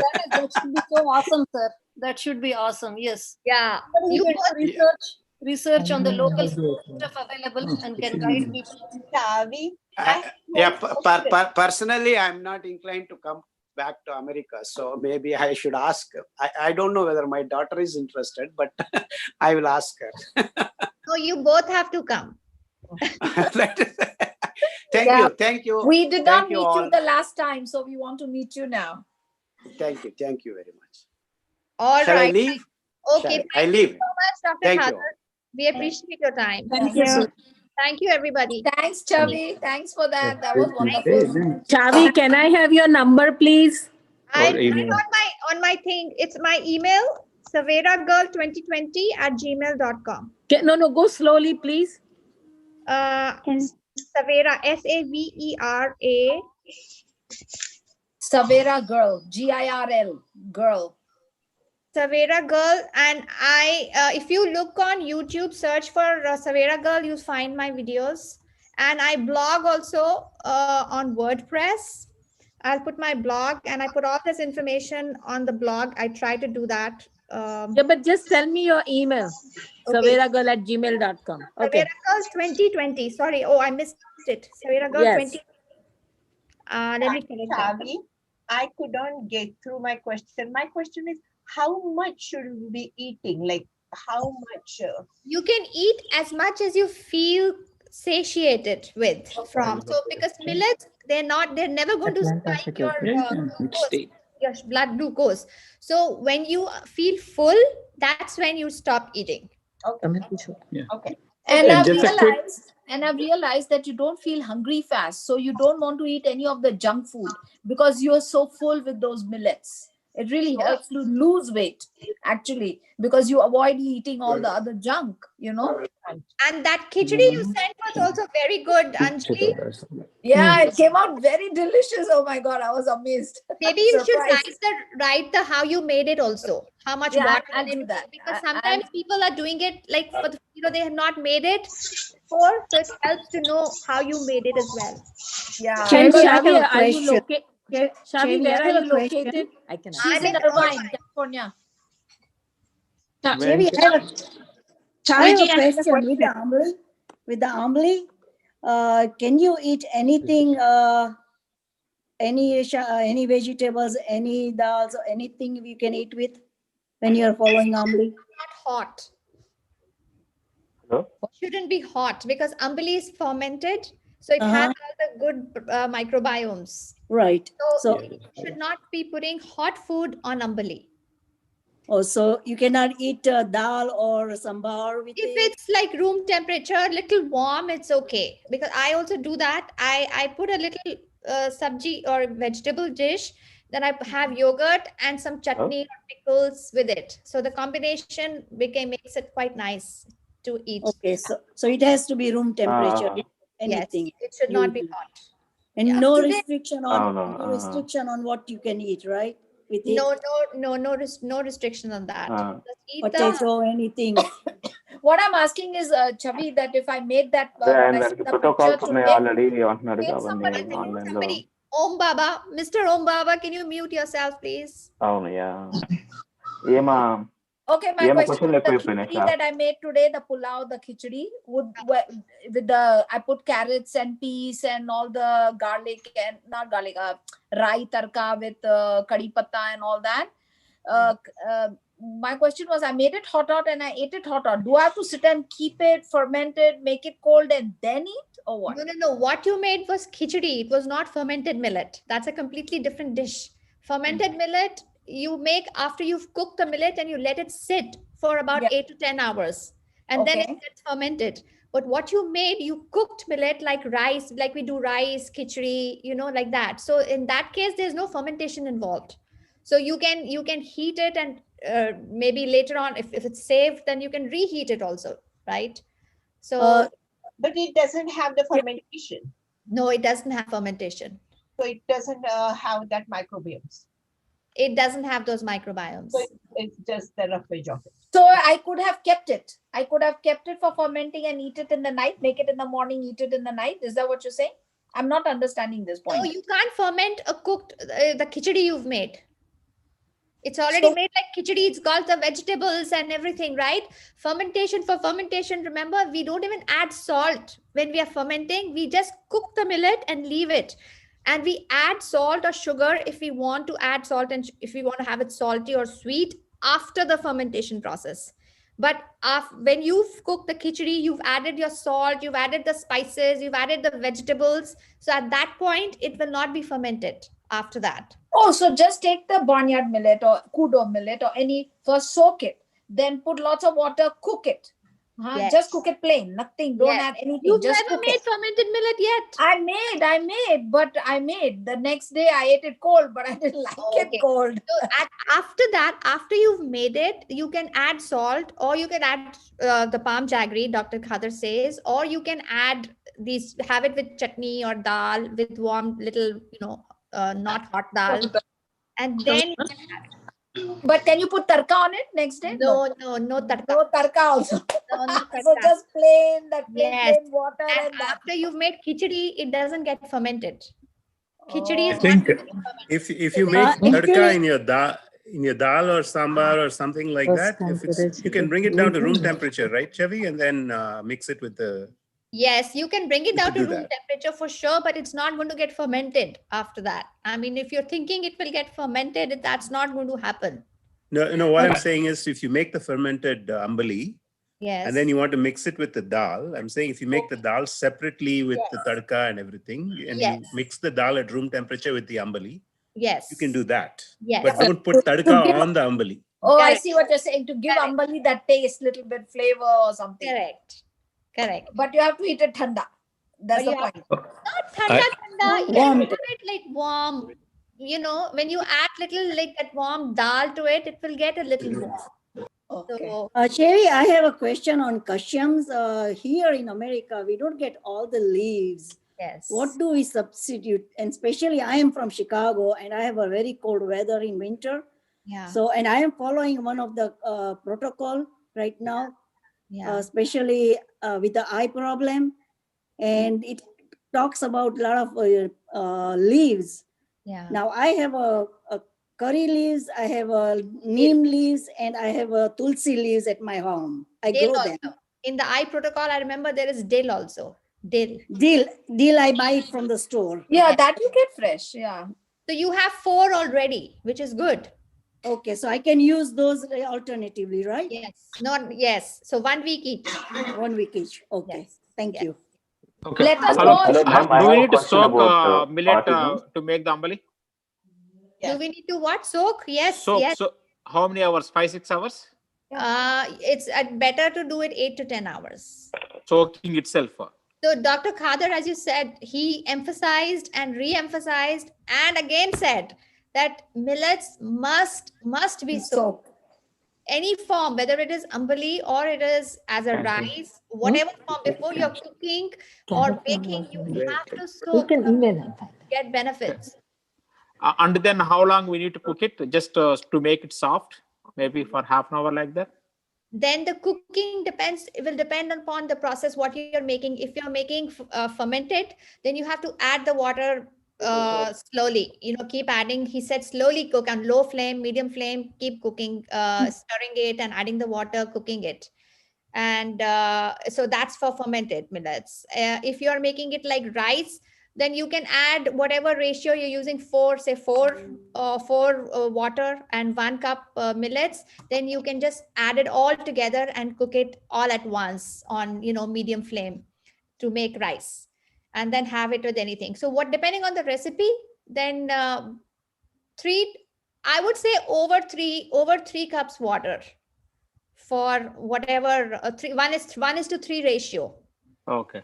So soak it for let us say 8 hours, the millet, and then cook it 1:3 ratio, maybe like in a slow flame for half an hour to 1 hour until it is completely cooked, and then keep it like that for like 8 hours to become fermented, and then eat it. If you're fermenting, then you have to use more water, not 1:3. Then you have to use 1:8 or 10. 6 or 8. Yeah. Over 8. Chavi, I guess if there are some new people on the call, maybe you can share some of the channels that are available with all the recipes. Yeah, Chaviji, I have just one quick question. Can you please share your number? Do you often, how often do you conduct this session with Dr. Khader sir? We've been doing this. This is our second one, but we do like one internal session also. So Dr. Khader said that we should, he was saying that we must do this internal also. So we can, people are new. So everybody can be brought up to speed. And if they have any questions or doubts or whatever, we can clarify those. And then, as he also mentioned, it's not just about food here. We are talking millets form the core, but there are so many other aspects to this movement. I say this is a movement towards good health, which it's a sustainable. That's why I've called it health through sustainable choices, but short health through sustainability. And so we'll be talking of eliminating plastics or reducing plastics from our life. We'll be talking about substituting healthier alternatives to things that we use in and around the house, like, cleaning agents, beauty aids, products, clothes, furniture, whatever, to try to grow awareness of all these aspects. That so you have a group, any group? Yes, such you can join the WhatsApp group. Just give your number to Chavi, she'll put you in that group of WhatsApp, and from there we get all the information. We share sometimes recipes, we share a lot of knowledge with each other. Is it the same WhatsApp group? I'm in the North America. I'll email you my number, please.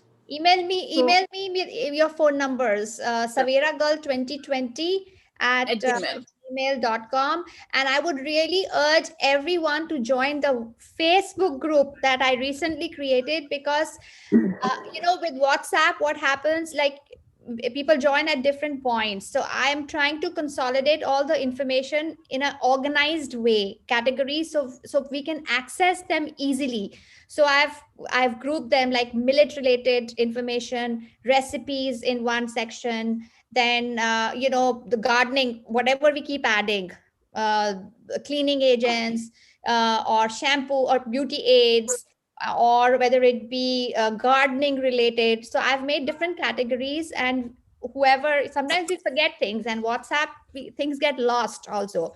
So I'm consolidating and organizing all this information on Facebook.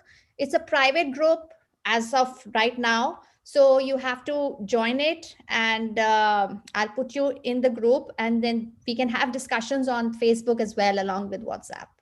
Sure. Thank you. Can I ask a quick question? Is Chavi, a recording for this session? Yes, I'm recording. Is there a recording for today?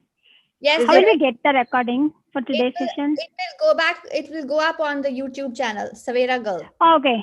Thank you. I have one last question. for you, Chavi. I have one last question. What is the use of structured water meaning? Structured water meaning? Structured water is I'm in the process of making a video on that and writing. Structured water is basically what he was talking about. In a sense, ionizing water. Water, he's mentioned, it has very unique molecular structure. So it is not charged. There's no free ions in it, but at the same time, it is slightly ionized. The water gets slightly ionized. So this ionization happens naturally in nature.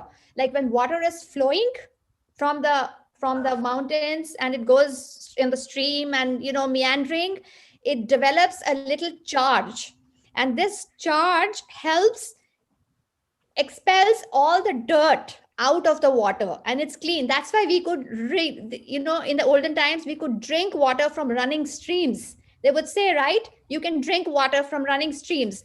The reason is that is pure clean water because of its structuredness, because it's flowing. Yes, so the yes. same thing, so this is called structured, where the structure, it refers to the structure of the water ions, H2O, the molecules in the water, and developing a slightly ionized state structure. So the same thing can be achieved with copper.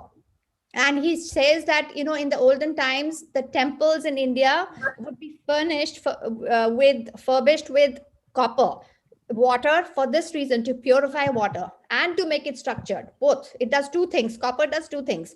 It will purify and it will make it structured.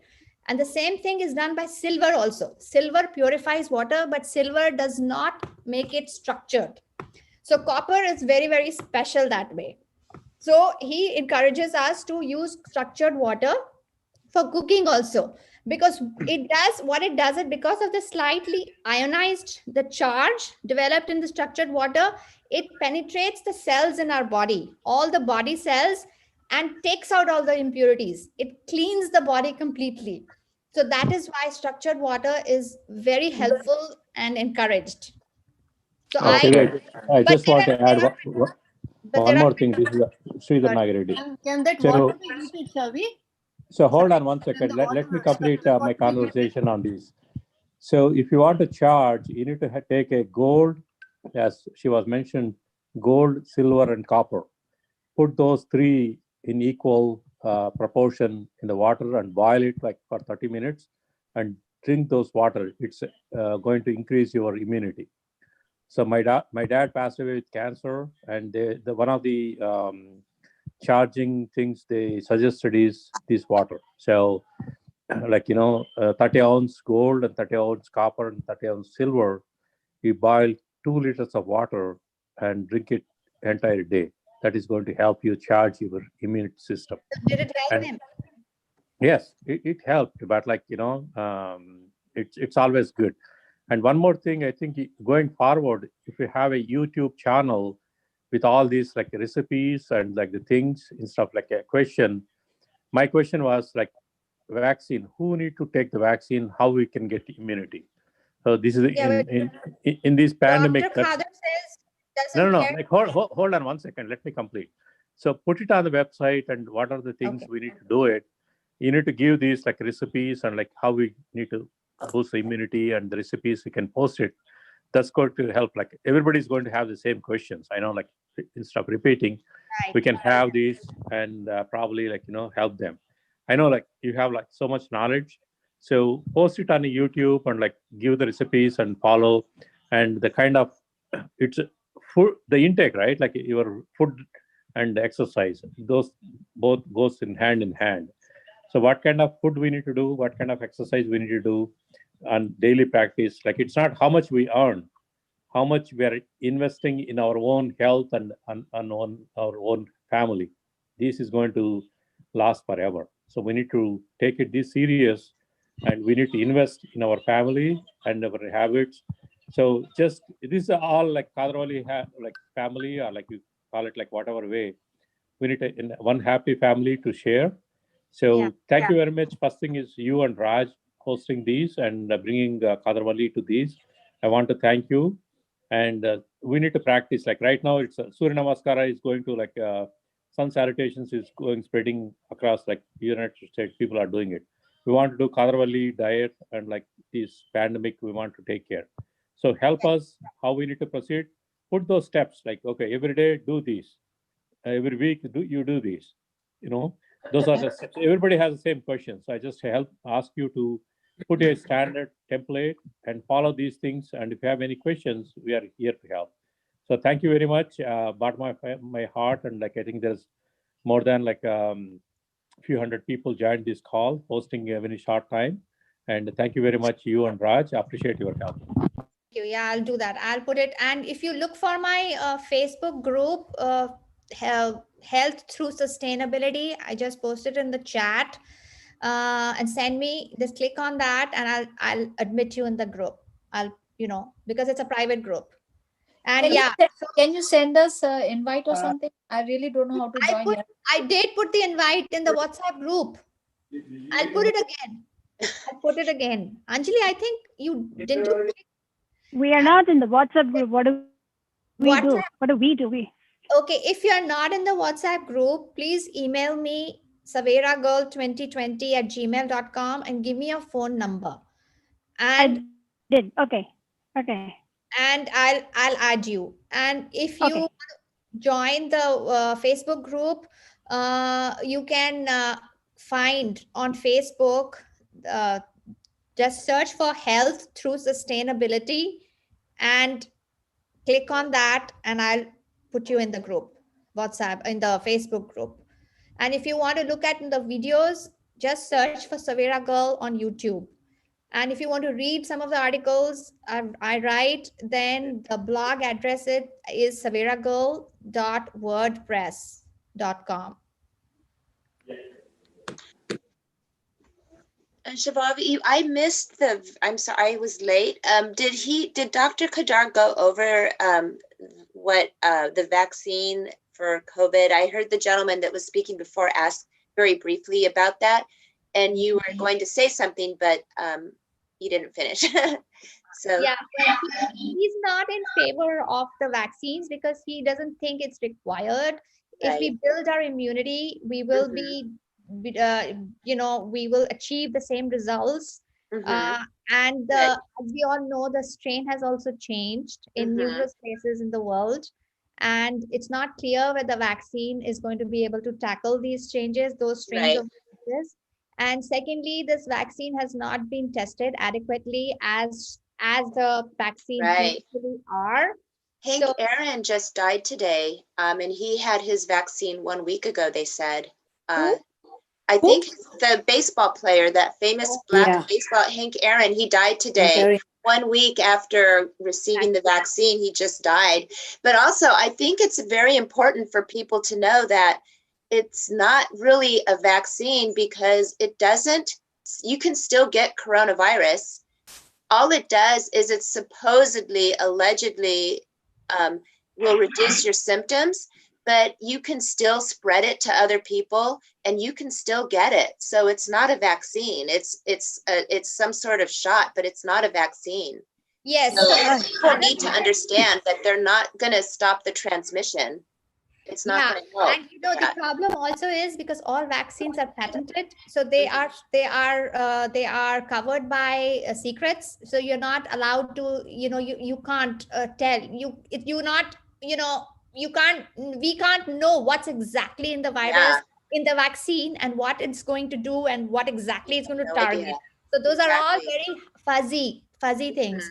So the best safeguard we have is reinforce our body with C and D vitamins. B, C, and D. Good. Okay, good. B vitamins are and make sure, I think even zinc is important, like for this, especially for COVID. Yeah, so I was going to ask Dr. Khader, this was a question for the for this webinar. So, if you look at these diets, various diets, so they'll say have these supplements and zinc, copper, or if there's a problem you're having with thyroid, for example, or with hormonal imbalance, then you should have you can correct that by taking taurine, which is a kind of amino, it's a protein, right? And then you can have magnesium, and you should have copper and selenium and zinc, which are all targeted for your thyroid function. So I was going to ask him, so, Dr. Khader in his protocols talks of using millets and the kashayams. And we'll do it next time, or maybe I will just talk to him separately and I'll post the interview if it'll be quicker, is, to talk a little more about the kashayams, because the kashayams together, between the two of these, millets and kashayams, we are getting all which these supplements are supposedly providing us, minerals. Oh, wow. So you're getting most of your B vitamins from the millets. You're getting even the minerals like magnesium, like iron, I'm sure, like even the micro nutrients, minerals, and you're definitely getting lignans, which are types of phenols. Like if you notice the zone diet, I was reading up about zone diet. What is the zone diet? The zone diet, he says that we have to have 3 markers in our body need to be correct for your body to be functioning properly. What are those markers? Your sugar level, HbA1c should be correct. Then your, what were the 3 markers? Your ratio, the triglycerides to HDL ratio, that should be less than 1. So cholesterol levels are right. And then your omega acid ratio, omega-6 to omega-3, those should be correct. Can you get those? Do you find out by getting a blood test, or is that how you find out what your omega levels are? Exactly. So what he has done, the Zone Diet founder, Dr. Sears, his name is Dr. Sears. He has designed a test where these ratios can be found out, omega 3 to 6 ratio. And then if they are not right, he will say, have fish oil.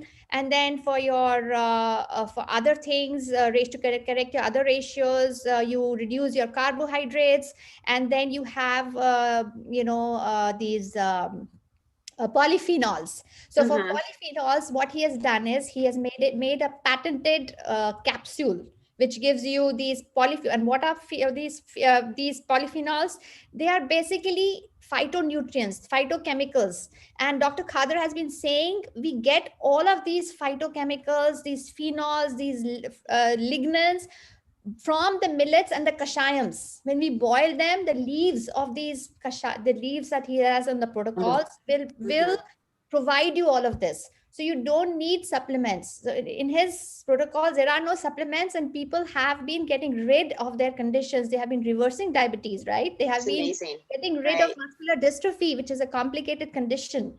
So are you allowed to eat things besides the millets, or is it strictly so you're having like the millets on the side, like maybe a millet porridge in the morning, and then maybe your meal with millets, like a khichdi with millets? I mean, if you have a condition, it's only millets, and preferably fermented millets. Okay. If there is a health condition. But if you are okay, then you can mix your grains. You can have the neutral millets, ragi, jowar, bajra, the finger millet, sorghum, and pearl millet. And then I mean, he says you don't have rice and don't have wheat because they're also genetically modified. But if you don't have a sugar problem, and if you are getting if it's sure that it is not genetically modified, I mean, you're not committing a sin if you go and have that, right? Okay, but you can also have like vegetables and things like that. Definitely. Vegetables locally grown, preferably local and in season, seasonal. So farmers market would be your best source, right? Okay. Not something that you don't know where it's been brought from, some other part of the world or wherever.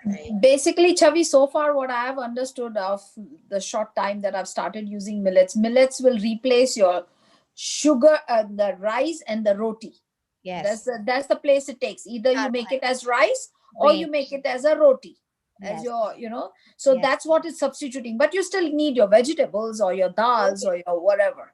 Yes, they are great sources of vitamins, fruits and vegetables, and things like squashes are a must. Like Tindora, ivy squash gourd, your Loki bottle gourd. Those are good for your heart. There are juices on this protocol made from this, right? So it's good if we include all of those in our diet, the squashes and the variety. Okay. And the more the diverse our produce intake, the better our gut flora profile. And what are the Yeah, good Chavi, sources? one comment. Sorry, somebody was going to talk. Go ahead, Vikas. I'll wait. Yeah, thank you. What would be a good source of vitamin B? I know we talked about D3 and Millets. Vitamin B is millets. And well, Yeah, so I think what the comment I was, sorry, go ahead, Chavi. I'll wait. just for B12, it's buttermilk. Okay. And Yeah, so buttermilk is one thing I've always, I'm from North, so, we normally eat the yogurt, right? The curd. And so is that a good substitute also for, or is it similar to buttermilk? Yeah, so buttermilk is hard to make the real buttermilk. You have to like you make paneer, and so that water that is actually left over, that's buttermilk. But what you can do, Dr. Khader also says, you can just add water to the yogurt, to the dahi, and whisk it. I also whisk it, and that you can have as buttermilk. That you can think of as a buttermilk. Okay, thank you. yeah, sorry, the comment that I was going to make was when people are concerned about millets and then also about other nutrients and stuff like that.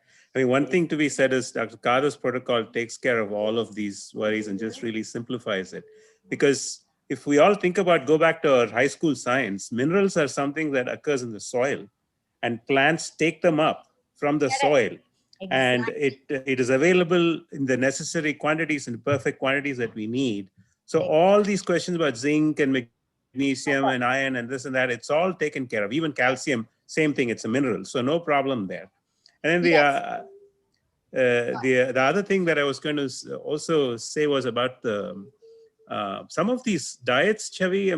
We don't have to make that a big discussion here, but whether it's a zone diet, a paleo diet, or the low carb diet, or the keto diet, all of these things, it'll violate one fundamental, very important rule that Dr. Khader has, which is fiber. You cannot get adequate fiber in these diets. That is one, and it'll really compromise the peristalsis movement in the gut that we have. And it results in a lot of intestinal diseases. It overtaxes the kidneys because proteins have to be metabolized. You cannot store the proteins. Carbs and fats can be stored. Carbs can be stored as glycogens. Fats can be stored as fats in the body, but proteins cannot be stored. The kidneys have to process them. So all these diets tend to have very high protein and are very harmful in the long sense. People are attracted to it because immediately they lose weight. Yes. And what happens is now, in fact, we are finding out that, in fact, a lot of the weight that people are losing in these diets is water weight, muscle mass weight, and some fat weight. Correct. Okay, but the kind of diet that Dr. Khader is talking about, which is complex carb, perfect fiber to carb ratio, it really loses the fat. It really loses the correct kind of weight that you want to lose, not these other kinds of water weight that you want to lose. Excellent points. Yeah, the fiber. Yes. That thing about fiber, being missing in all these diets. Go look at Atkins. It was designed in 1972, and go look at the products they are selling. How can anyone be, actually, and this is a person who's a cardiac specialist, and he has made this, and look at the list of ingredients on these Atkins products. They're all like treats, shakes and sweets like cheesecake and cookies and cream flavor and this. So it's full of products that you should be running miles away from. And then high protein, where is the protein coming from? Soy isolate, whey isolate, all very questionable. So you don't want to go there, Chavi, what is that protocol Guha just said, that just follow this one protocol and you'll be covered? He just mentioned something. No, I'm saying Dr. Khader's protocol. So I'm saying if you follow Dr. Khader's protocol, it takes care of all of these questions. It really simplifies the questions that we have about nutrition. Yes. I'm on the website, he said for joints, right? For my mom, she has a knee problem, cartilage problem. I'm looking at the protocols for joint. I could not find it. Can you direct me how I can find it? Yeah, I have the protocols. I'll send them to you. If you did you send me a phone number? I sent email actually, savera@gmail. Okay, so yeah, so I will be able to, let me see if I got it now, and I'll just send you the protocol. I'll add you to the group and then I'll send you. Yeah, well, I have. What's your Okay, name? thank you. My name is Lakshminarayan. Sorry, Lakshminarayan. Lakshminarayan. What's your email name? Because there's lots of emails here. babucharagundla@yahoo.com. I By the way, I also have sent the mail. Like, can you check alagusugi@gmail.com? Like 10-15 minutes back, I sent mail.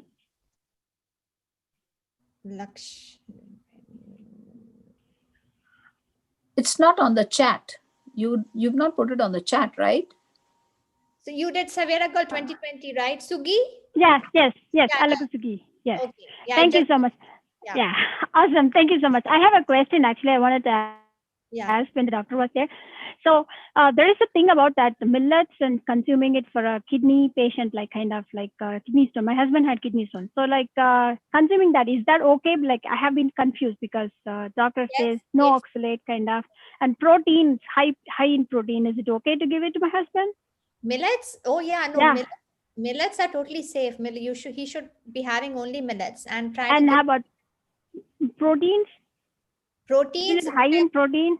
No, it's not. It is not like Guha said. It's not like a constitution or the amount of protein it is there is not a problematic amount. So it is in the proportion that the body will be able to handle.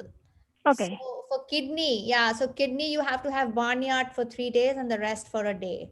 And then there are these Ruta graveolens you can get. Actually, this particular plant is easily available here in the United States. Oh, what is that name? Like, where do I get it and what is the name? Can you help me on that, please?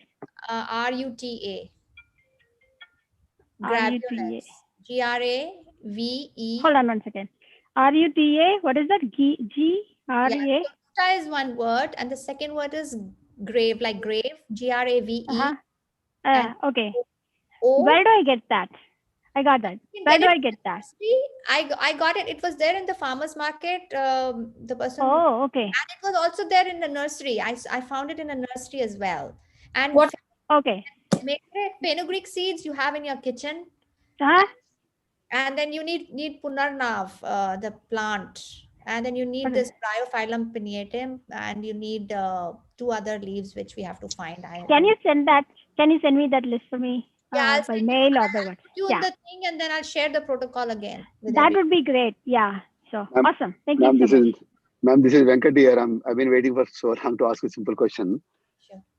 Can I ask now? Yes, please. Yeah, I've been using millets for almost more than a year, but with no protocols. Actually, I just was using someone said it's good, and I started using it. So, is it supposed to be used with a particular protocol only, or is it okay to use? Like, I keep changing it alternate, but there's no particular order that I change it. No, you can have it any which way, unless you are having it for a health condition. You can have it in any order, and please have like one. You can have the same one for 1 or 2 days before you move to the next one.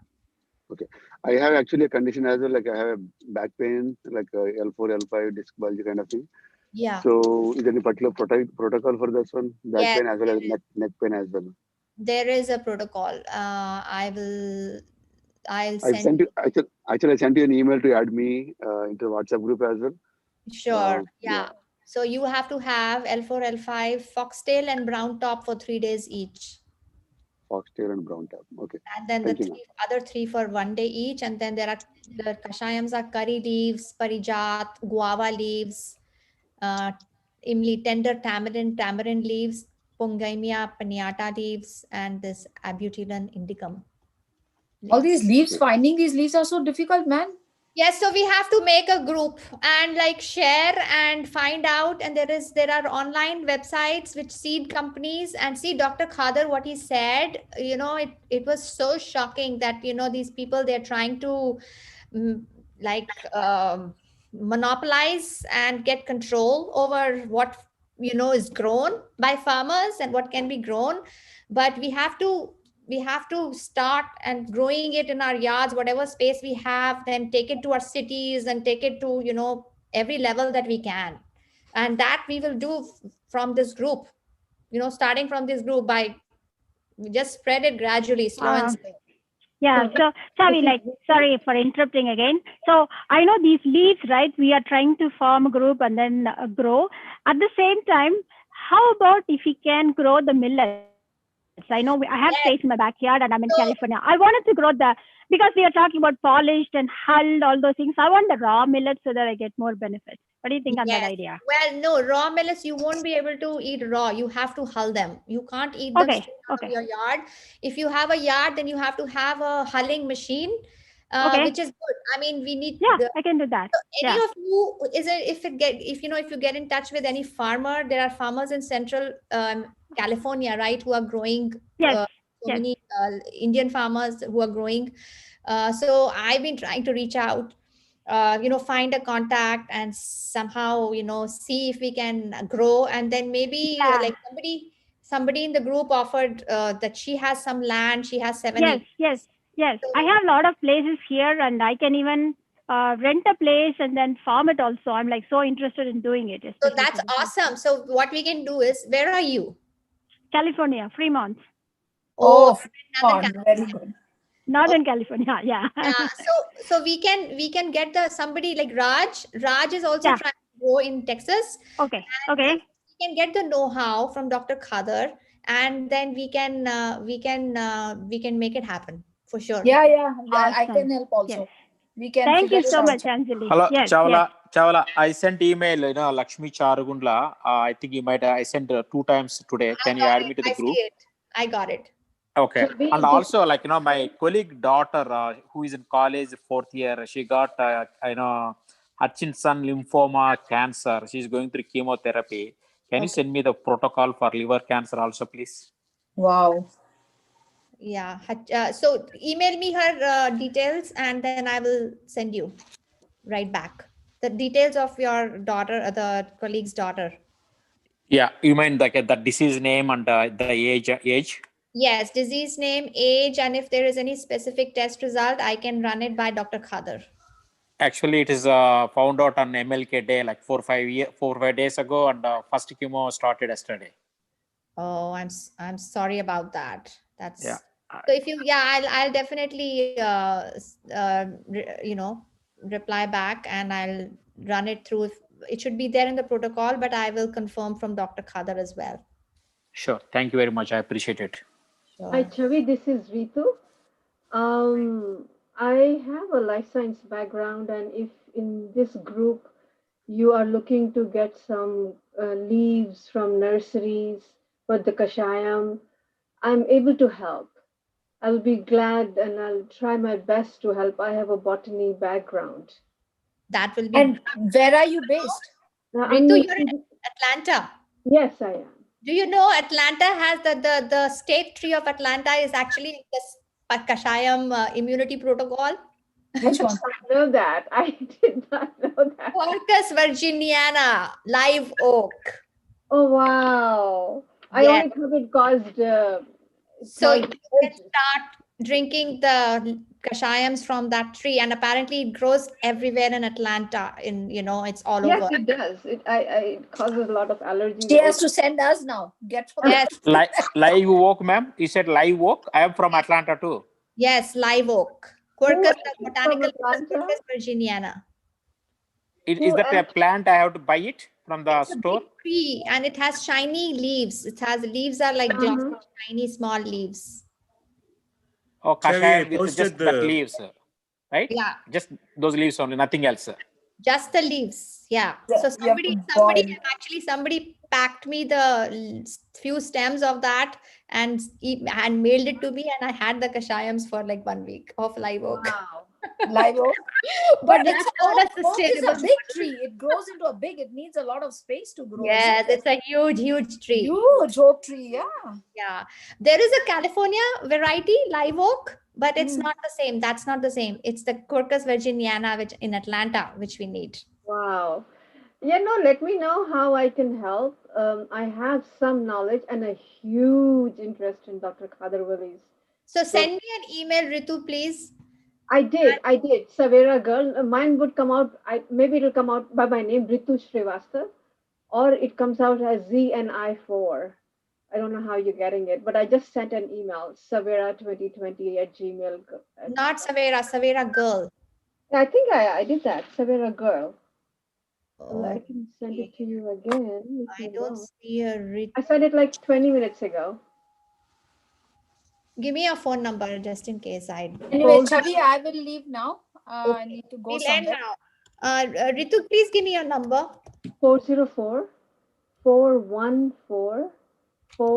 404-414-4236. Okay. Chavi, I posted the PDF file for the protocol in the chat. Okay, so everybody, if you have, you can download it right now before we end. What? The protocol? This is Dr. Kadar's protocol, the latest that we got a few months ago. I posted that on the chat. So apparently there's an update to that as well, because he said now there are 105 and we have Oh, okay. All right. Can you post it? I don't see it. Actually, I had to change my phone number because the other one was running out of the battery. Can you post it in the chat, please? It is there. He did. No, I don't see it. Is the last one is the phone number? Okay. Someone Yeah, posted even the I number. don't see it. That's the last one is the phone number, correct? Yeah, last one is the phone number. Okay. Guha, do you mind posting it, reposting it, please? I have it. That live work is any type of live, just one type live work, or any other? Are there any different types that we need I'm to? reposting it. Thank you. No, it is called Live Oak. There's just one. It's of Atlanta, and it's the botanical name is QUER. I'll chat. I put it in the chat so you get it. If you're in Atlanta, if you say Live Oak, it will be just that one. So I hope the people who couldn't see it are able to see it now. No. No, we don't see it. No. So I Please don't know post what's to happening. everyone. No, Are have you to are you post- sending it to only one person or sending it to Yeah. everyone? Everyone. To Please. everyone. I can see it. I can see it. The protocol. Oh, I misspelled it. Quercus. It says from me to everyone. I don't know. Some of the people are seeing it, I think, right? Yes, I have it. Yes, we see it. Yeah, I got it too. I don't see it. Yeah, I don't see it either. It also, you know. It is there. Maybe you can post it in the WhatsApp group. People can. I get know it. better. Yeah, correct. I'll do that. So should we end now? Any other questions? Yes. What is the WhatsApp group name? Health through sustainability. Same as the Facebook. Same name. Oh, actually, I joined to Platybrace Lata group. Okay, that is different. I still did not get the WhatsApp invite, Chavi. No, I have to. Okay, that's fine. I have Okay. to first add your number. I Oh, just I haven't okay. done that yet. But Okay. Please join the Facebook group. Chavi, can you add my number to the WhatsApp group? 310. Sorry? 310-617. Yeah. 3329. Okay. Venkat. Can you add me also, please? 510. Yeah. 510-557-2949. Suganti. Can you post one more time, please? I joined from another phone, just in case if I missed it. I will get it. The book. Okay. All right. I'll try.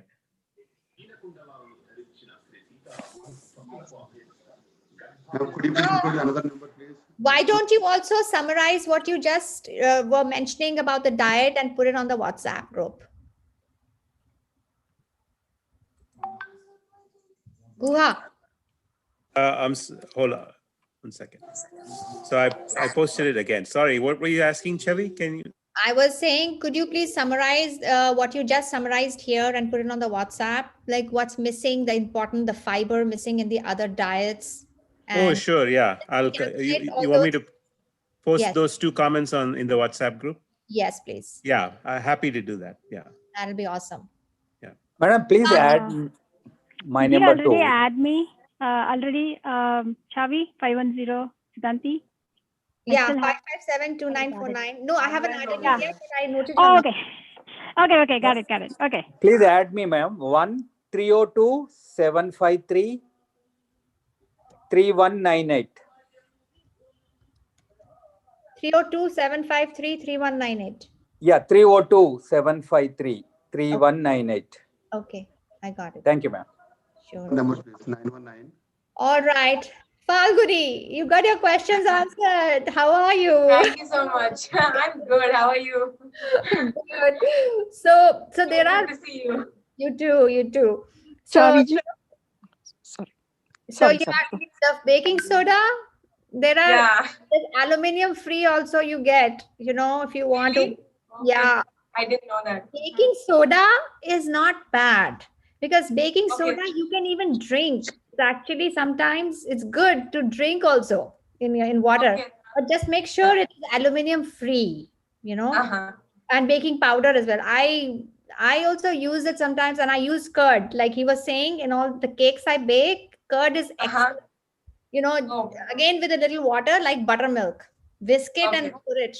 It comes out really nice. Eggless cakes, very good. Yeah. I saw your videos on that, and I didn't try it, but then I didn't know what to replace how to replace soda because I thought it was bad. Yeah. Baking powder, I heard it has aluminum, but I didn't know that there are versions that are there without the aluminum. There are, and to tell you frankly, I have been making cake with whole wheat. Sometimes I do. It's not entirely always with sorghum like I did in my thing, and I mix it with almond flour usually. Almond flour, and then sometimes I'll mix this also millet also, the neutral millet. So. Okay, I tried with barnyard millet, only the barnyard millet flour and banana. Did you make your own flour yourself? Yeah, I got the mill, right? The Como mill that grinds the grain. Oh, right. Yeah. Did you soak it? That has been really helpful. Did you soak it? Yeah, I soaked it, then I dried it, then I sauteed it, just to remove the moisture. And then I store it in the glass vessel, I use it for a week. Excellent. So can you also document this and put it on WhatsApp, please? Yes, I'll try to do that. I've been thinking just about take taking photos with your iPhone or for your smartphone, whatever. Yes. And with the mill, like when you soaked it, then you dried it, then you ground it, then you toasted it a little bit, and then you stored it, and then you're ready for baking. So that's a great, because that's new. Nobody has done anything like that. Interesting. Yes. I really suggest people buying the mill, or even if they have the Vitamix that has good grinding capacity, that will be really nice. But mill is what mill is it? Can you post it in what? It's called the Como mill. Como mill. K-O-M-O? K-O-M-O. Okay. If you go to pleasanthillgrain.com, you get those from there. It's a website that. Vitamix has the grain cup, which I do have, and that's what I grind everything. It's very good, excellent. Yes. Okay. Yeah, but I wanted to ask about Niger seeds, and we forgot Niger seeds. Whether the ones that we buy here, can we use them? Chavi, I asked this question on Amazon. I was asking somebody who uses Niger seeds. I was asking them, can these be used for for human consumption? And they funnily answered back, don't use them because you might start peeping like flinches. One one link which brand which was being sold in Walmart online, which I thought could be used by because it didn't say like for birds or something, and it was, I think, originally from Nigeria. I'm not sure, I don't remember, but check see when I'll also note. I think I noted it somewhere. If I'll look it again and then I'll share that with you, the link. Or we should all ask, Organic Sphere to import that also for us. Actually, that's a great idea. He was there. Sudhi was there on the chat. I was thinking of writing to info@Organic Sphere. They have an address. Yeah. You can do that. And I'm in touch. I have his number. I'm in touch with him. I'll tell him. Yeah. Okay, that would be great if you can ask him. Yeah, I know he's getting so many things. Get Niger seed as well. Yeah. For sure. And also safflower, I've seen Biophilian's Kitchen or somebody who made safflower, I think milk or something. And I thought, okay, I'll also start making it. And then I looked up on the internet and they said safflower is also only for bird consumption here in US. And brown top also, see? Brown top millet, which everybody is dying for. It's grown over here, all for birds. So slowly, all of us, some of us have to take this. We have to contact the mills, tell them, hey, grow it for us. We want to eat it. Yeah. I was really intrigued when Ritu, she was saying that she was a botanist, and I have so many questions for her. If she's in the group, I'll have to ask her a lot of questions. Yeah. So I was not a botanist, but biology was. I'm a life scientist. Okay. Biologist at CDC right now. Okay. Yeah, no. I do too. I'm in botany, but I can help because I understand life sciences a little bit. Yeah. Yes. I do have a lot of questions for you too, because I'm planning to grow only those kind of herbs.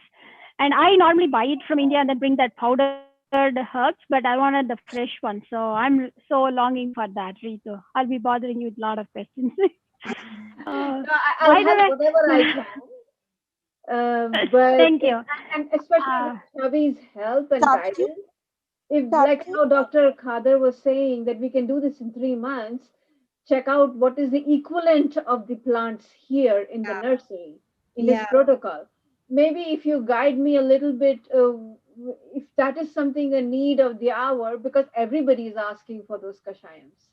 Actually, Ritu, you may not find them in the nursery because nurseries mostly have ornamental plants. Whenever I've gone to the nursery looking for some herbs, Ruta graveolens per chance, I found it. But the others, they are like, usually they don't have it.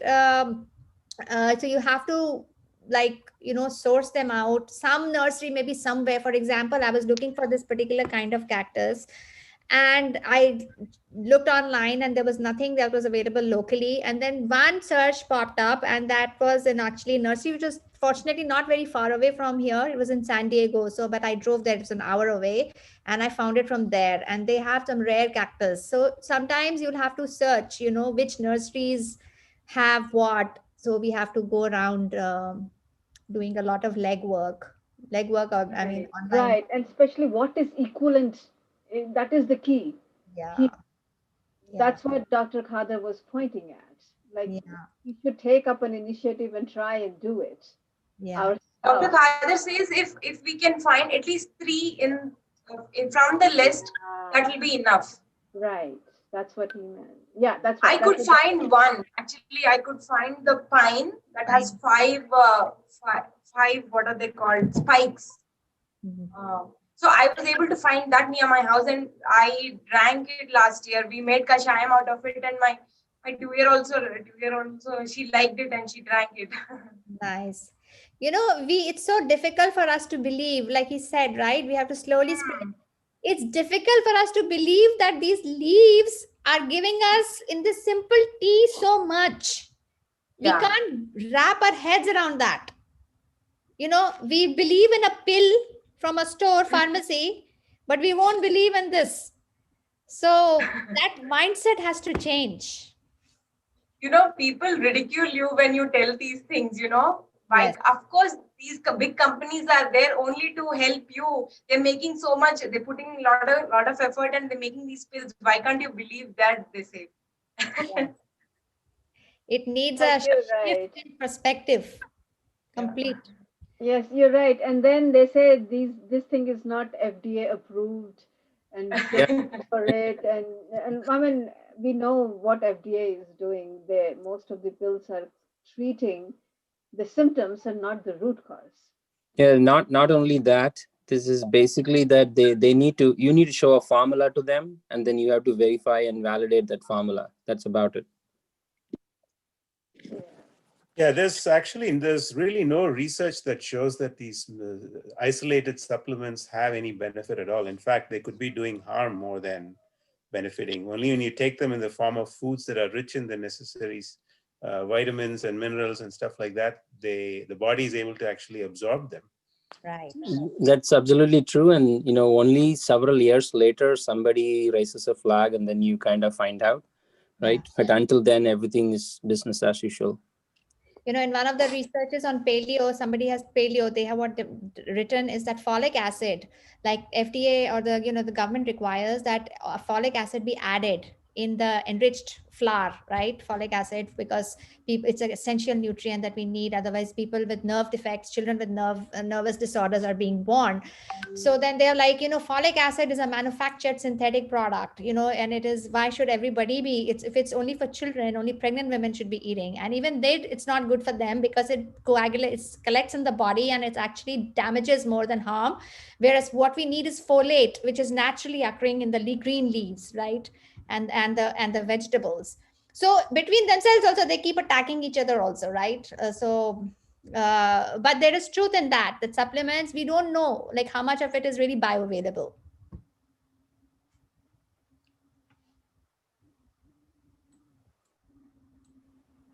Hello.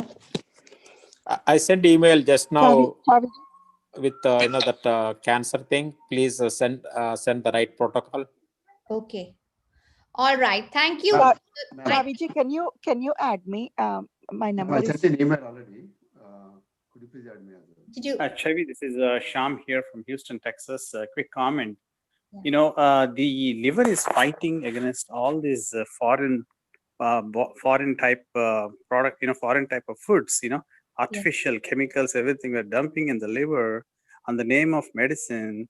And we are fighting, the liver is fighting, at one point it's going to give up. People need to realize that. And when Dr. Kader came to my house in Woodlands, Houston, we were discussing about the same amount of detail, how much, we cannot fight this darkness, we need to just light the candle of light, of knowledge. That's what you're doing. You're doing an awesome job. Thank you. Thank you. It cannot be done singly. It's with everybody. You all are here, and we all have to do it together. There is strength in togetherness. There is no strength otherwise. You cannot do it alone. It has to be done together as a team. True. Simply put, more the people believe and kind of put it into practice and show the results. I think that's when like others who are like non-followers or like who are on the sideline thinking that they need like full research documents to kind of prove certain things, like they will kind of come about. Like I've seen that change happen in some people too. Right. Just a quick comment on the research documents, right? Most of the research papers in the universities are funded by the McDonald's of the world. 70% of the funding comes from them. Okay. Yes. And in the olden days, all the research used to be very genuine.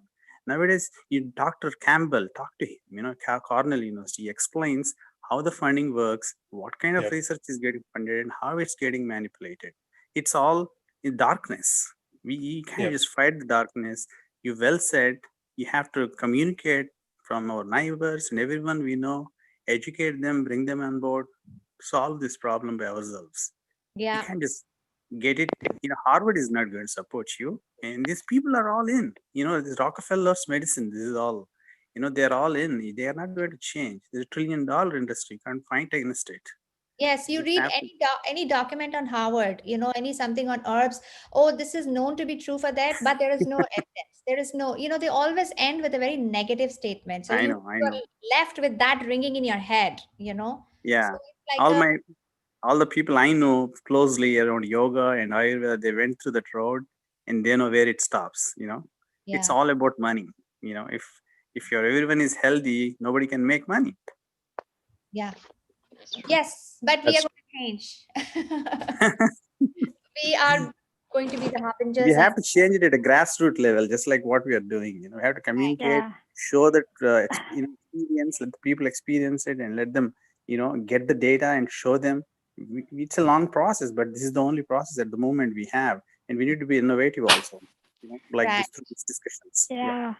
In the same context, I read an article that like you can even prove that tobacco is good for health, right? So there is a 99% is bad, and there is teeny tiny 0.01% something is good. If you can find that, you can definitely prove that this is good for this, and you can sell tobacco, right? It's not that like all research, yes, the document is good, everything is good, but the way they do the research is for marketing, right? So I totally agree with you on that. So exactly, so what funny. you're marketing to whom? The consumer needs to get smarter, exactly. Yeah, it's not for benefit of the human being. It's for making the money, right? So if you have more people making tobacco, then it's like creating the demand and then supply, right? So you have the medicine for tobacco, and then you go and sell that tobacco is good for health, and then they come back for medicine, and then you sell the medicine. Unfortunately, I'm into the pharma industry, so yeah, I can definitely see it. My boss should not know this, but yeah. And honestly, like I shy away from taking tablets. I grew up a sick kid, so like I stay away from tablets, and for past 20 years I haven't gone to hospital, touch wood. So like I make sure that like I'm not taking any medicine, like doesn't matter. I know my body can heal it by itself. Awesome. So even thank you. Totally agree. Yes. Okay, so we are also live on YouTube. So I'm going to tell Raj not to delete all of this and not yes. Publish it. Yes, thank you. I need to cut it off, I think I didn't know that. Yes, Okay. at least the last part. Yeah. I'm in pharma, and then I can't talk against them. So I'll tell Raj. I'll tell Raj too. Raj is my good friend. I'll tell him to cut it off. Yeah, now Raj is my good friend too.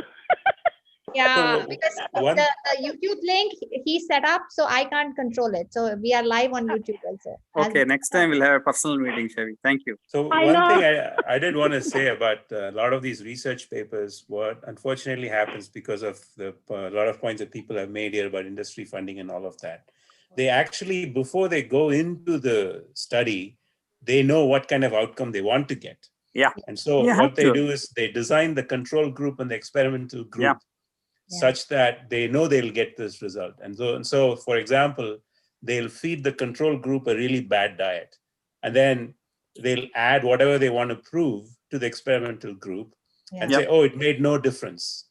So it's really they're comparing two bad, crappy things and saying this didn't make any difference, when in reality you should be comparing it to a much better control group. So they do a lot of things like that. It makes it very, very difficult for normal people like us to kind of go in and identify which study to believe and which study to not believe. It's very difficult. It's very confusing, and that's what it's meant for.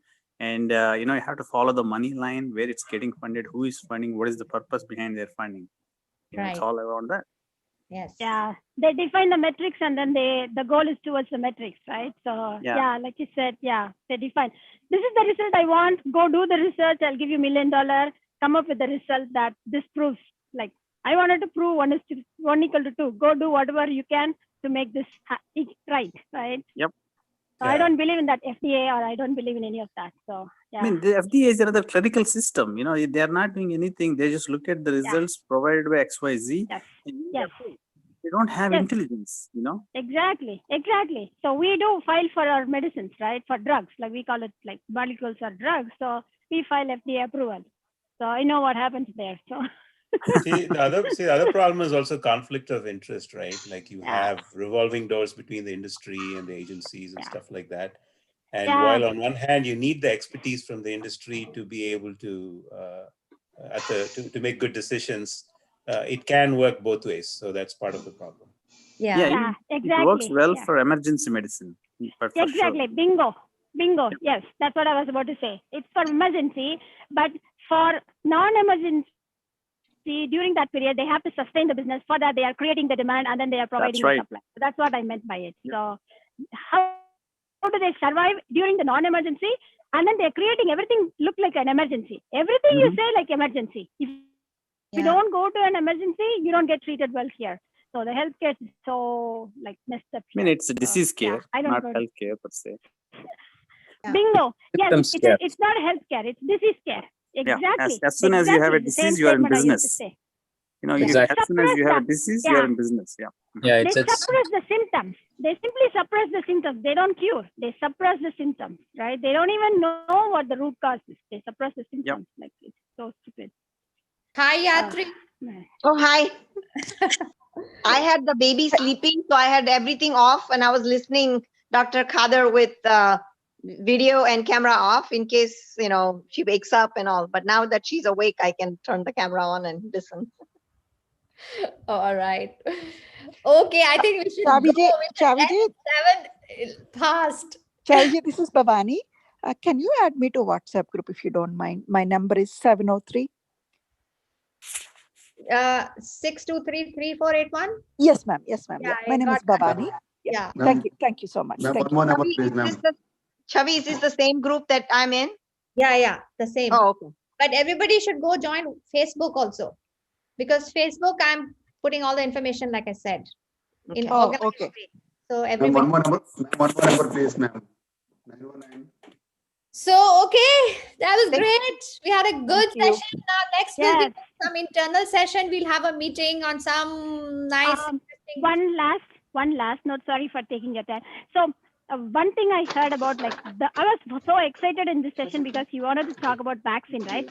I honestly don't believe in this COVID itself is a disease. Like, that's my personal thing. And even if I don't want to take that shot, but I heard that many people saying that it's going to be mandatory, especially in US, it's going to be mandatory. Like, I'm scared. Like, I don't want to take it for sure. I don't think it'll be mandatory. I hope mandatory, not. Right? So I think it's obviously an evolving situation, right? We all don't know how it's going to work, but the problem you won't be traveling without. I think you won't be traveling if you don't have it. That's what's going to happen. Right. So that's what I was going to say. Even if the agencies don't mandate it, even if the states and federal governments don't mandate it, it's perfectly possible for an airline to say, unless you show me proof of vaccination or proof of negative testing, that you cannot travel. Yes. So I don't even want to take the test. I heard somewhere, like, I don't know, I'm not sure. Like, even taking the test itself is like kind of something. Like, I don't want to go there. But yes, mandatory, they don't make it mandatory right away. If you don't have the negative test, you can travel. If you don't have the negative test, you can come to the office. If you don't have the negative test, you can come to the school. All those things are going to come. Like, indirectly, it's going to be mandatory. I'm so worried about it. Like, honestly, I don't know. So I wanted to share that scariness with everybody so that, like, I can get something out of it. So I think it's going to be one of the shots that the school will require for the kids to attend. They have to have it, I think. I hope not. Okay. I have no intentions of. Employers might require that, you know, just like they do drug tests nowadays, they can require to have a vaccine, proof of vaccine. So yes, that will totally take away your immunity. They are injecting directly into the DNA, like RNA, whatever. I think that would be against the loss of freedom and Constitution, probably. But they created this. That's why they created this chaos, Sarita, right? So I was seeing that those numbers are fake, totally fake. They created this chaos just to make sure that everybody voluntarily takes the vaccine, not mandating it. But if we have a big group like this still like that, then they are going to mandate it, or indirectly they'll mandate. If you don't have it, you can't come here. The current research says, 4 out of 10 people in US are not going to take the vaccination anyway. So what happens to those 4 is the question, right? I'm one of the 4, so I'm worried about, like, what happened to those one of the 4. Okay, let's not worry when we don't need to worry. Let's not create worry for unnecessarily, right? It will be all right. Everything will be all right. Thank you so much. Yeah, thank you. Thank you for organizing, Chavi. All right. Thank you, Chavi. Bye. Good night. Ma'am, can you please add one more number, please, ma'am? Yeah. 919 987. I sent you an email, actually. 919 987-4005. I got that. I've got that. You put it. Thank you. Yeah, Thank you. all right. Bye. Bye. Happy Bye. weekend. Relaxing weekend. Thank you. You too. Bye. Thank you.